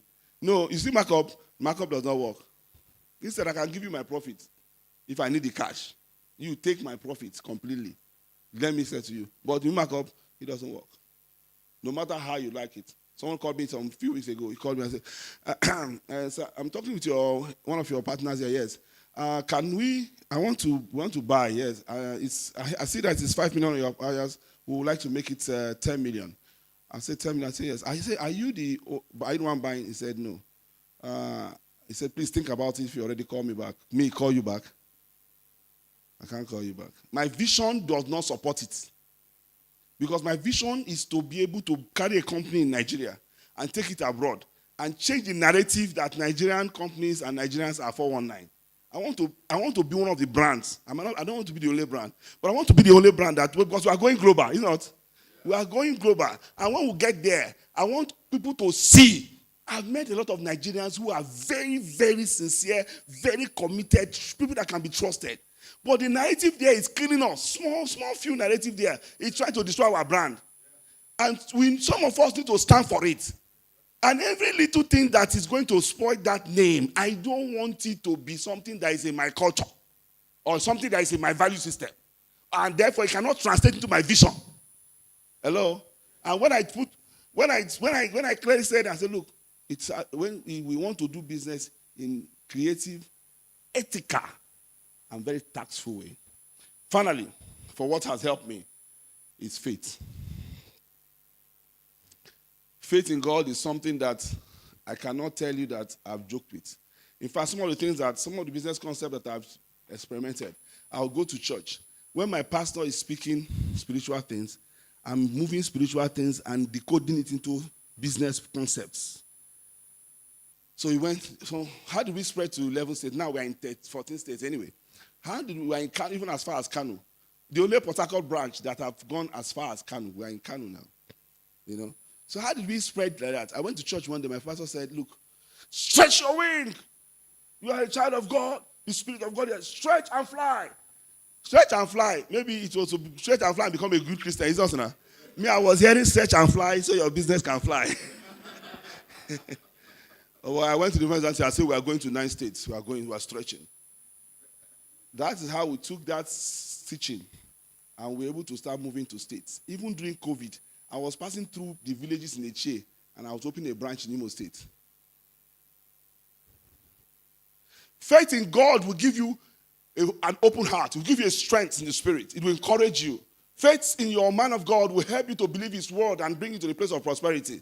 Faith in God will give you clarity to your vision and give you power to push. Faith in God will restore your hope, will restore your spirit when you're dying, when you're weak. When you know that as God has said it, so shall it be. That this God, if he has said it, cannot lie. So my faith in God have helped me this far. And I trust God that as you trust him, whatever be that desire and vision that is boiling in your spirit, you can make it happen. Here in Nigeria. God bless you. Thank you.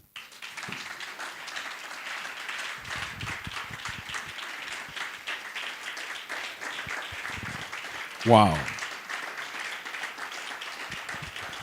Wow.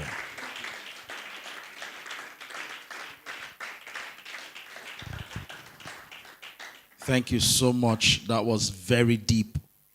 Very deep, very deep. Thank you, Architect Uche Kalu. Thank you so much. I hope we learned a whole lot from what he shared here today. In fact, you scared me a little bit. You scared me when he started saying that a time is coming in Nigeria when you can no longer sell water on the street. You can no longer do those things you're doing now because Nigeria is going to get to the space where things will become institutionalized and well professionalized such that you need to go through process before you can do certain businesses. And so you can see that everything we're doing in Making Nigeria, they're interconnected. Convener spoke about processes, and we're beginning to see these things play out. And thank you for those tips you shared again about how you blew and grew your business. You know, I think I like it when he talked about the fact that faith, the pastor is preaching to help you grow your faith, and is bringing that thing home to his business. I tell people everything you're looking for is in the Bible. It depends on how you want to see it. You can interpret it the way you like. Those who are looking for the wrong things, you can marry 7 wives through the Bible. It says the time will come when 7 women will hold on to the skirt of 1 man. You can use that as a clue and say it's permission to marry more after a scriptural. I mean, you can find anything you want. Pastor says, spread your wings, fly. My brother, an architect, took his pen and said, oh boy, we need to stretch. We need to fly to more states. And that's it. How many of you remember I talked about perception, mindset a few days ago? Very important. Thank you, sir, for bringing clarity to the industry.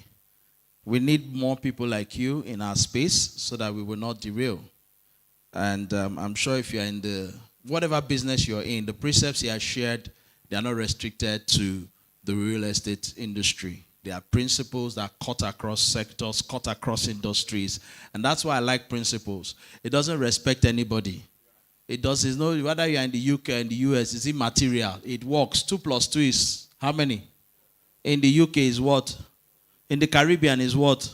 Do you know why it's still constant? Because it's a principle. Simple. So it works anywhere because it's a principle. We'll still be going deeper in our conversations today. We have another keynote speaker.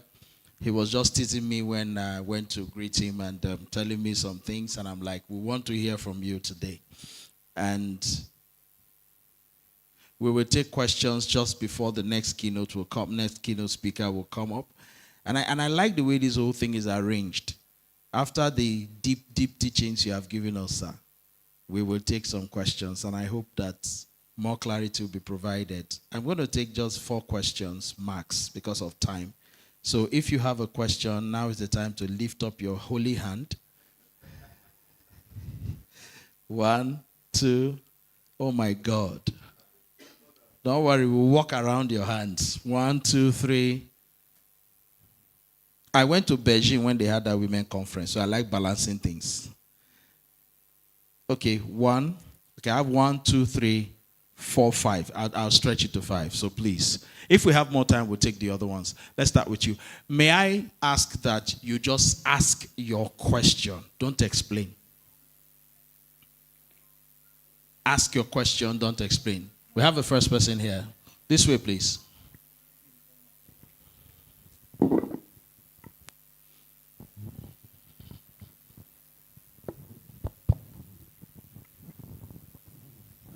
Good afternoon. Good afternoon, everybody. Good afternoon, to sir. Thank you very much. My name is Omina Peters, CEO, Ipronia Academy. So please, 2 straight questions. 1, do you still have property in Port Harcourt? And then secondly, if you can make the price available. And thirdly, can we see sell? Thank you very much, sir. So your third question is to be an agent. I just like it. I like it straight and simple. Yes, of course, we have properties in Port Harcourt straight on. Many, we cannot stop. Once we stop having properties to sell, we have stopped existing. So even if we don't have today, tomorrow morning we have. So we have to sell. And of course, you're free to sell. We have a very robust agency system. We have over 11,000 registered agents around the country. Yes, we manage them. In fact, last week we called almost 10,000 of them on a call, one by one. That's the resilience I'm talking about. So you're free to join if you want, and you can sell. But you can only sell registered agent with us. If not, you have to sell through an agent. But to have properties. So, sir, can you share what it takes to be a registered agent so that it doesn't come up disturbing me after now? So, well, you can meet. We have a stand here. Okay, so fantastic. if you go to that place, if you go there, they'll give you a link. You register with that link, and you're good to go. Beautiful. Next question, please. The lady, yes. Good afternoon, everyone. My question is, you talked about money management. I want to ask, sir, in a case whereby you were given a contract to carry out and you found out you underpriced and you have a specific amount to pay your staffs, and then along the line, why carrying out the contract, the money wasn't enough? How do you manage it in this case? Where you have a specific amount you pay your staff and there is not enough money again to pay them, how do you do that, sir? This was like... Let me contribute to the laughter. This is a very serious question. I'm telling you. Let me try to get the question clearly. You have some staff that you have covenanted to pay a certain amount every month or for the project. Yeah? You have an agreement to pay them a certain amount, but you now have a contract, and the contract, some cannot carry the project anymore, and of course, you are in debt and you can't pay your workers. Well, there are 3 ways I will handle it. First is to communicate effectively with my team. You know, that's where trust is important. In fact, in my team, if they get to, I will not be the one declaring that situation. The team will declare it because they are the one managing it. But when you are the one managing, if you are the one-man business, you are the one paying from your pocket. So they don't know when the money is finishing or when it's not finishing. And moreover, when the contract was happening, you bought yourself a new car. Your wife changed her car, and her clothes are, changed her wardrobe. Then you say the contract is not enough to do the contract. You come and owe workers. They will not agree. Hello? But if the team is the one managing the contract, they will see that every penny was spent rightly. Okay? So when that communication is clear, the trust lines are very clean. They will be the one that will be understand with you. Some of them can. When I was working with one of my boss and I told him, don't pay me for like a few months. Take my salary and pay other people. You understand? So that we can come through this. Very important. But when you did not do that, and you are spending from your pocket, nobody knows what he's doing. Your duty bound to pay them, or if you have to go and borrow money and pay. You have to keep your covenant with them. If not, the third thing is to probably pay them to the extent that you can pay them and reduce your staff. Lay them off so you can keep to the ones that you can manage per time. Do you understand what I'm saying? But the most important thing I want to use that your question to treat is that if you are able to create a team that trusts what you're doing, they will help you through difficult time. Because it can happen, especially in our economy today, especially if you're in my industry. You quote a house for a certain amount, and before you finish building it, the prices have gone up. And it has happened to us several times. Okay? So you are not going to be able to meet up. But if you have a team of dedicated staff who trust your process, who you have built trust with in that system, I'm sure they will be able to work with you through it. And again, so you understand? And because you are committed to it, when things open up, you make sure you keep your word to them. Not when things open up, you travel to Bahamas. Do you understand what I'm saying? Thank you very much. That's a straight question. It was tough answering it. I was wondering how you would navigate, but honestly, you gave the best answer that I could have thought about. I didn't even think in that direction. Thank you for that answer. Right, I think one more hand was on this side. I saw, okay, none. So let's move over there. There was a lady at the back there. Yes, the lady in face cap, please. Okay, so it was like, my question is almost the same question it has. It's actually 3 questions in one. Oh. Don't scare also. Okay, number 1 is, I remember where I worked last. So the MD of the company was having a kind of struggle with the accountants. Like they were not really productive the way she actually expected. So she decided to take up the finance by herself. But on the other hand, she was not really getting it right. Now, the question was, like she was still having the same issue the other people were having. Now, the question is, do you think they were missing out something somewhere? Like, was anything wrong? Like, something they were not actually, figuring out in terms of finance? It's a no-brainer. I want to use your question to just put some little bit of light to what I said earlier, which is the fact that my team managed my finance. Now, this balance. That my team manage my finance does not mean I don't look at everything that happens to it. Every kobo that pass at some time, I know where it's going to. In fact, the first 5 years of my business, I could give you account of every kobo that is spent. I do all approval. I don't spend it, but I approve everything. So if you want to build business in kind of a business we are now, you yourself must train yourself to understand accounting principles. Yes. 2, you must align your values such that you are not frivolous in spending. You're not wasteful. You cannot be wasteful in this time. If you're wasteful, you cannot be able to recover. Yeah. Number 3 is that cash flow. You know cash flow? Cash is king in a depressed economy, in a depressing economy, in an economy that is going down. You see cash? Everything you do, don't spend all you have. Once you come to a point, always leave something. You understand? You don't, even your own personal expenses, no matter how tough it is, leave something. Since I started Capital City, there has never been a time that it is, even my personal finances, I spend by percentage anyway. My pastor taught me and I learned it. I didn't learn in business school, I learned it in church. Hello? If I have 2% for myself to spend, for instance, I was running a company operations at Taiwan with 2% of what we make. By the time 2% is finished, even if we have 1 billion in our account, we don't have money.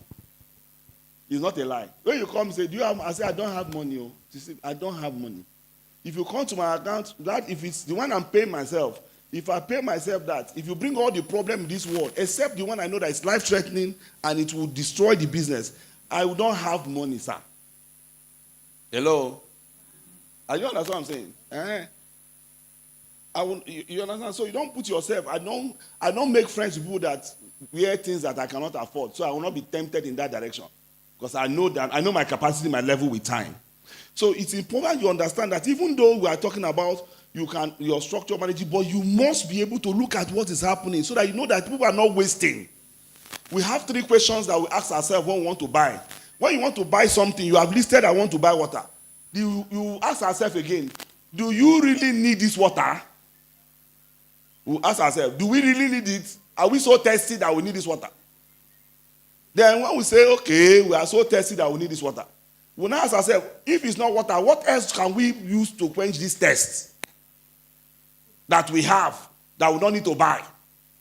When we now check, and there's nothing that we can use to quench this thirst, we can say, okay, what is the alternative to water that we don't need, that is cheaper than the water?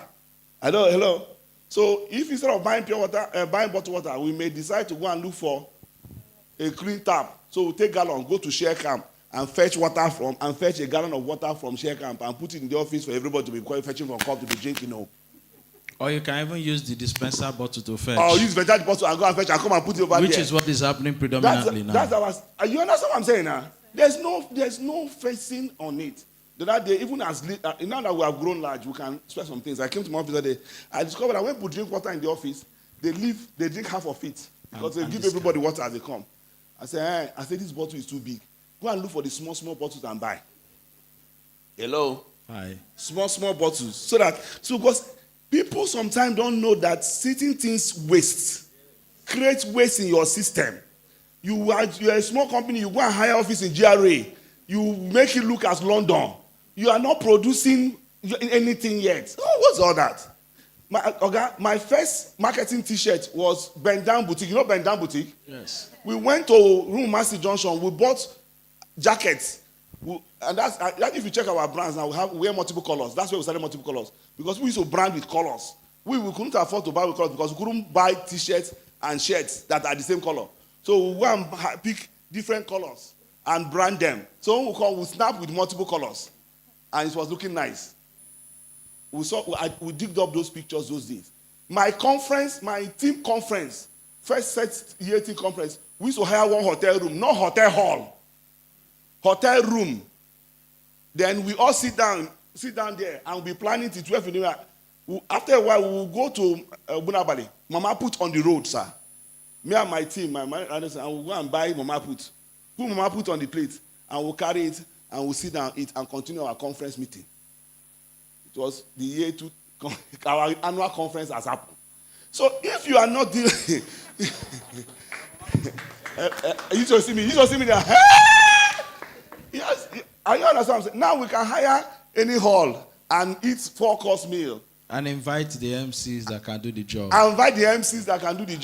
But it's not like that before. Hello? Uh-huh.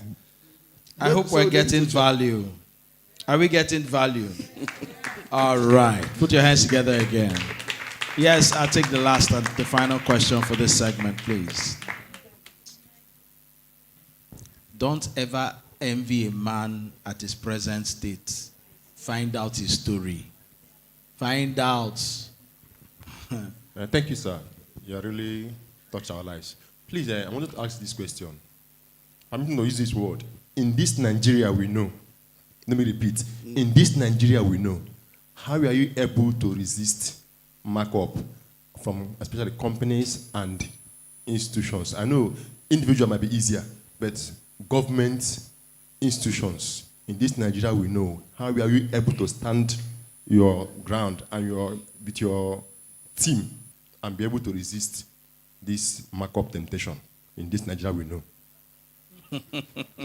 This guy, this is your emphasis. Is there another Nigeria? I like to know that one, because there's only one Nigeria I know. I understand your question, especially when it comes to the government circle. Unfortunately, I didn't do very much with government in building the business. I try to avoid the government cycle. I'm not saying that you shouldn't do business with government. Right now, I'm now doing business with government. I'm trying to do business with government now. But when I started, I didn't do a lot of business with government because I don't want to be political. So I try to align to build the brand first. So that when the brand is strong enough, I can use it to confront. You know, there are certain things you cannot confront now. You will lose a lot. And when you're losing, wisdom is not going to help you then. If you watch I said we are very tactful. Okay? So there's the part of resisting markup that is important to me is where it hurts someone else. Do you understand what I'm saying? When it becomes detrimental to somebody else. So somebody will send you to come and buy a property. Then you now double, triple the markup and send to that person. The person pays that value with believing that is deception. So it has entered deception for me. Hello? Do you understand what I'm saying? But if you are going to do, maybe you are going to sell to government people, and they want to buy, they ask you to do that, you need to ask yourself whether are you ready for that. For me, if you come to that point, I will tell you, this is my allowance. I have an allowance that I give from my profit, from everything, for you. You know, this is not church. This is not full church now. We can reach business a bit because we know this has happened.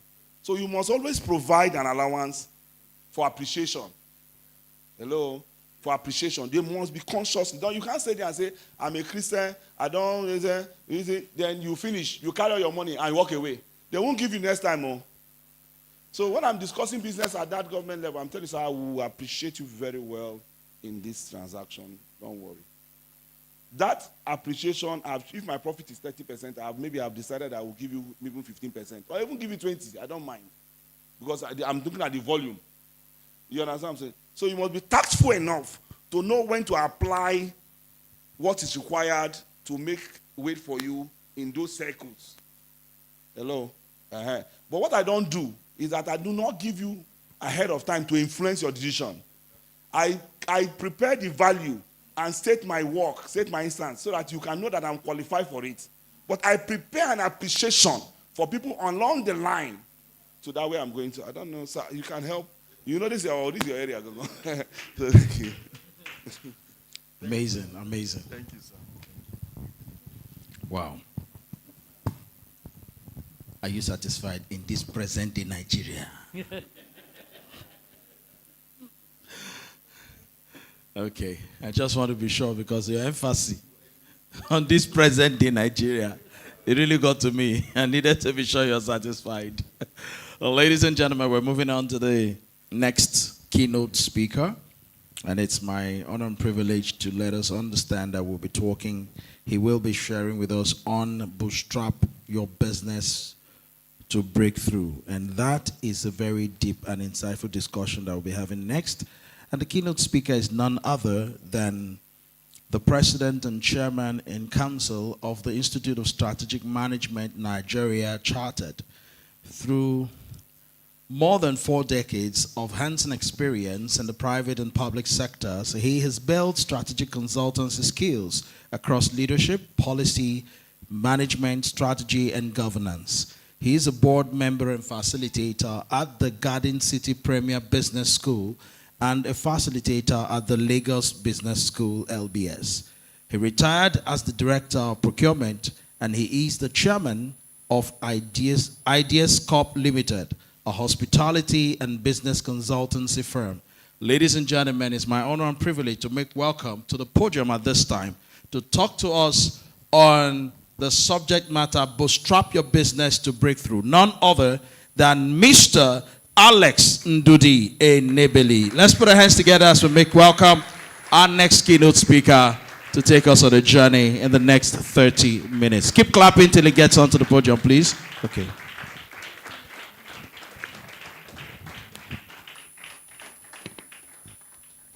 Thank you. Good afternoon. You may be seated.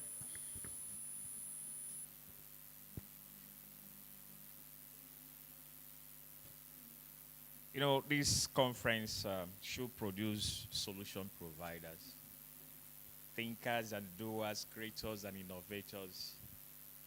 By the time we gather here again next year, we should have people to celebrate. Are you going to be one of them? Who will? Congratulations already. You know, it takes seriousness to be a thinker.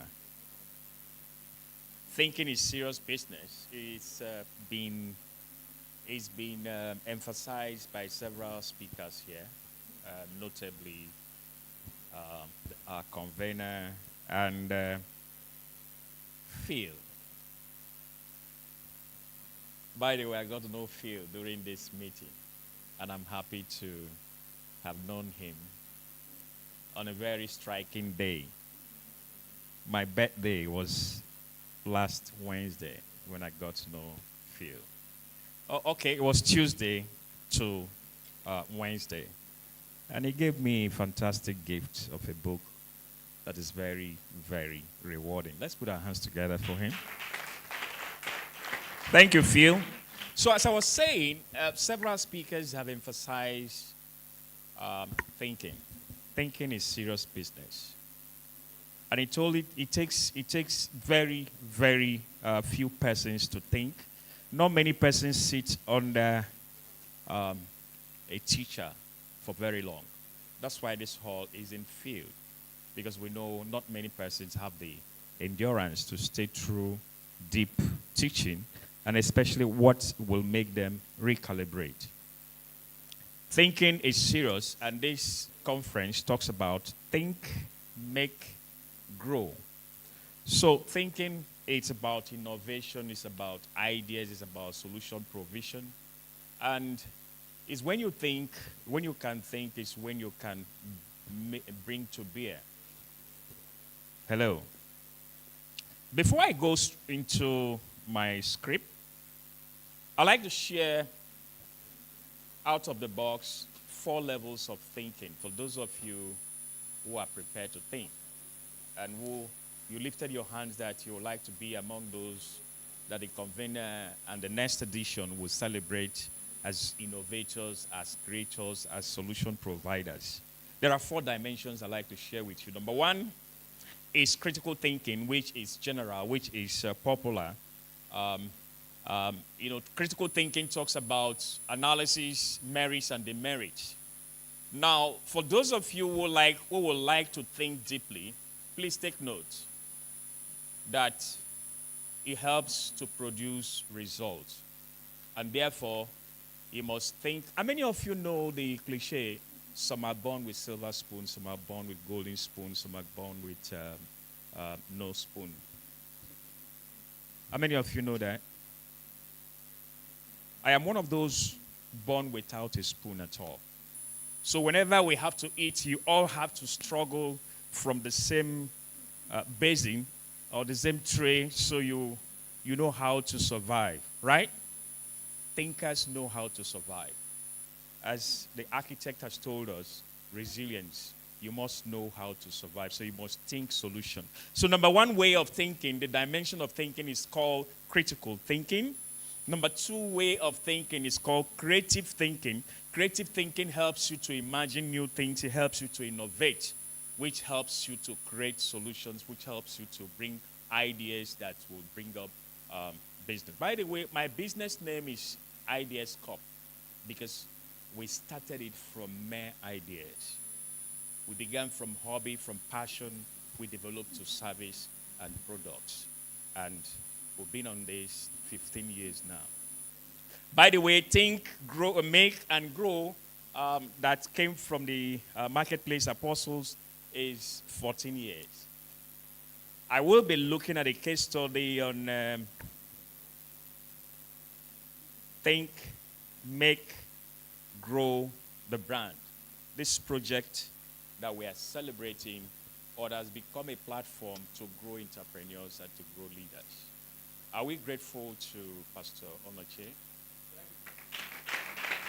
No. That doesn't sound as grateful as we should be. Thank you.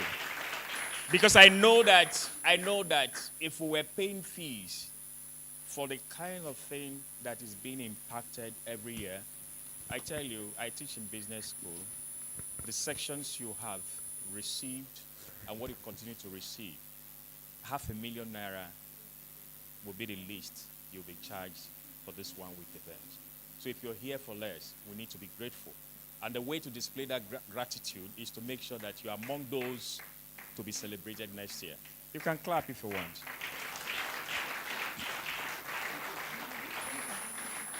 Thank you. Number 3 dimension of thinking is conceptual thinking. Conceptual thinking. I was talking about those who were born with golden spoon, silver spoon, bronze spoon, and no spoon. I'm actually referring to those who think inside the box, outside the box, beyond the box, and those who think without a box. Nigeria today, you must think as if there is no box. Hello? You must think weird, you must think crazy, you must think chaotic, you must think disruptive. Because disruptive thinking is part of the thinking that produces results, that produce businesses. Some of the celebrated businesses today were disruptive. Uber, Bolt, Airbnb, they disrupted the normal. And today, you have electric cars. Those are disruptive thinking. So you have to think that way. And the 4th dimension of thinking is complex thinking, divergent, the one that you can't really get from anywhere. So I am going to share some of these inside the case studies I will share with you if time permits us. And these are basically strategic thinking in all that you do. That's the way to survive the world today. What we know yesterday, what you knew even last night, is no longer relevant to survive this afternoon. So you must change. You must think. You must reinvent yourself. You must metamorphose. You must begin to do things in very chaotic, disruptive way. You have to move. Even the mosquito these days will bite you. My brother, have you noticed? The moment you hit like this, it has already shifted. Do you know that? And do you also know that if you get the insecticide against these mosquitoes, as you are hitting the insecticide, they elevate and go somewhere else and just stay for it to calm down. Your insecticide and you will have stuffy nose, malaria will hit you because they are coming down. And the mosquitoes these days have extra time. Sorry, how do I operate this way? Okay. All right. According to the U.S. Bureau of Labor Statistics, approximately 20% of new businesses fail during the first 2 years of being open. 45% during the first 5 years. Brother Architect was actually referring to this. So we also should appreciate him 10 years and running. Resilience has kept him. Integrity has kept him. Plain. Consistency and faith in God. Only 20% of new businesses make it to 15 years or more in the U.S. In the U.S. It's worse in Africa. Do I say worse, worse in Nigeria? Bad, bada, badamba. All right. In Nigeria, new businesses, especially small, medium enterprises, have been characterized by high debt rate within their first 5 years of existence. Only 5 to 10%. The other one said higher. Nigeria is only 5 to 10% survive, thrive, and grow to maturity. Does it resonate with this program? Think, make, grow. So this afternoon, briefly, I'll be teaching you how to bootstrap your business to break through. I'll be sharing some experiences, and finally, I will share the experiences of how I built a small brand. It's so small, but at least it's putting food on the table. And I want to demonstrate to you, like Architect Carlo has done, that hard work does not kill. It makes you better. I know that young people these days, sorry, I'm old school. I know that young people these days, you like the microwave economy, the mindset that perhaps is going to be a doctor. Carlo, he said the things that kill people is trying to get it now. Does it say anything that we'll have to guide against? All right. So that is it in Nigeria. Why do these businesses fail in Nigeria? I can tell you for free because we all experience it. Lack of values and ethics, the microwave mindset. You know, Ozibo Ozibo, let's get it now. Let's just press a button and you get the solution. That's part of the problem. If we purge ourselves of that mindset, it gives us time and the endurance to go far. Poor technical skill sets, poor business skill set, poor soft skill set. You know, architect has already taken part of what I wanted to say, but I'll just touch it. And our brother, the Oxygen on stage, has also made certain analysis that resonate. But the important thing is that, are you taking notes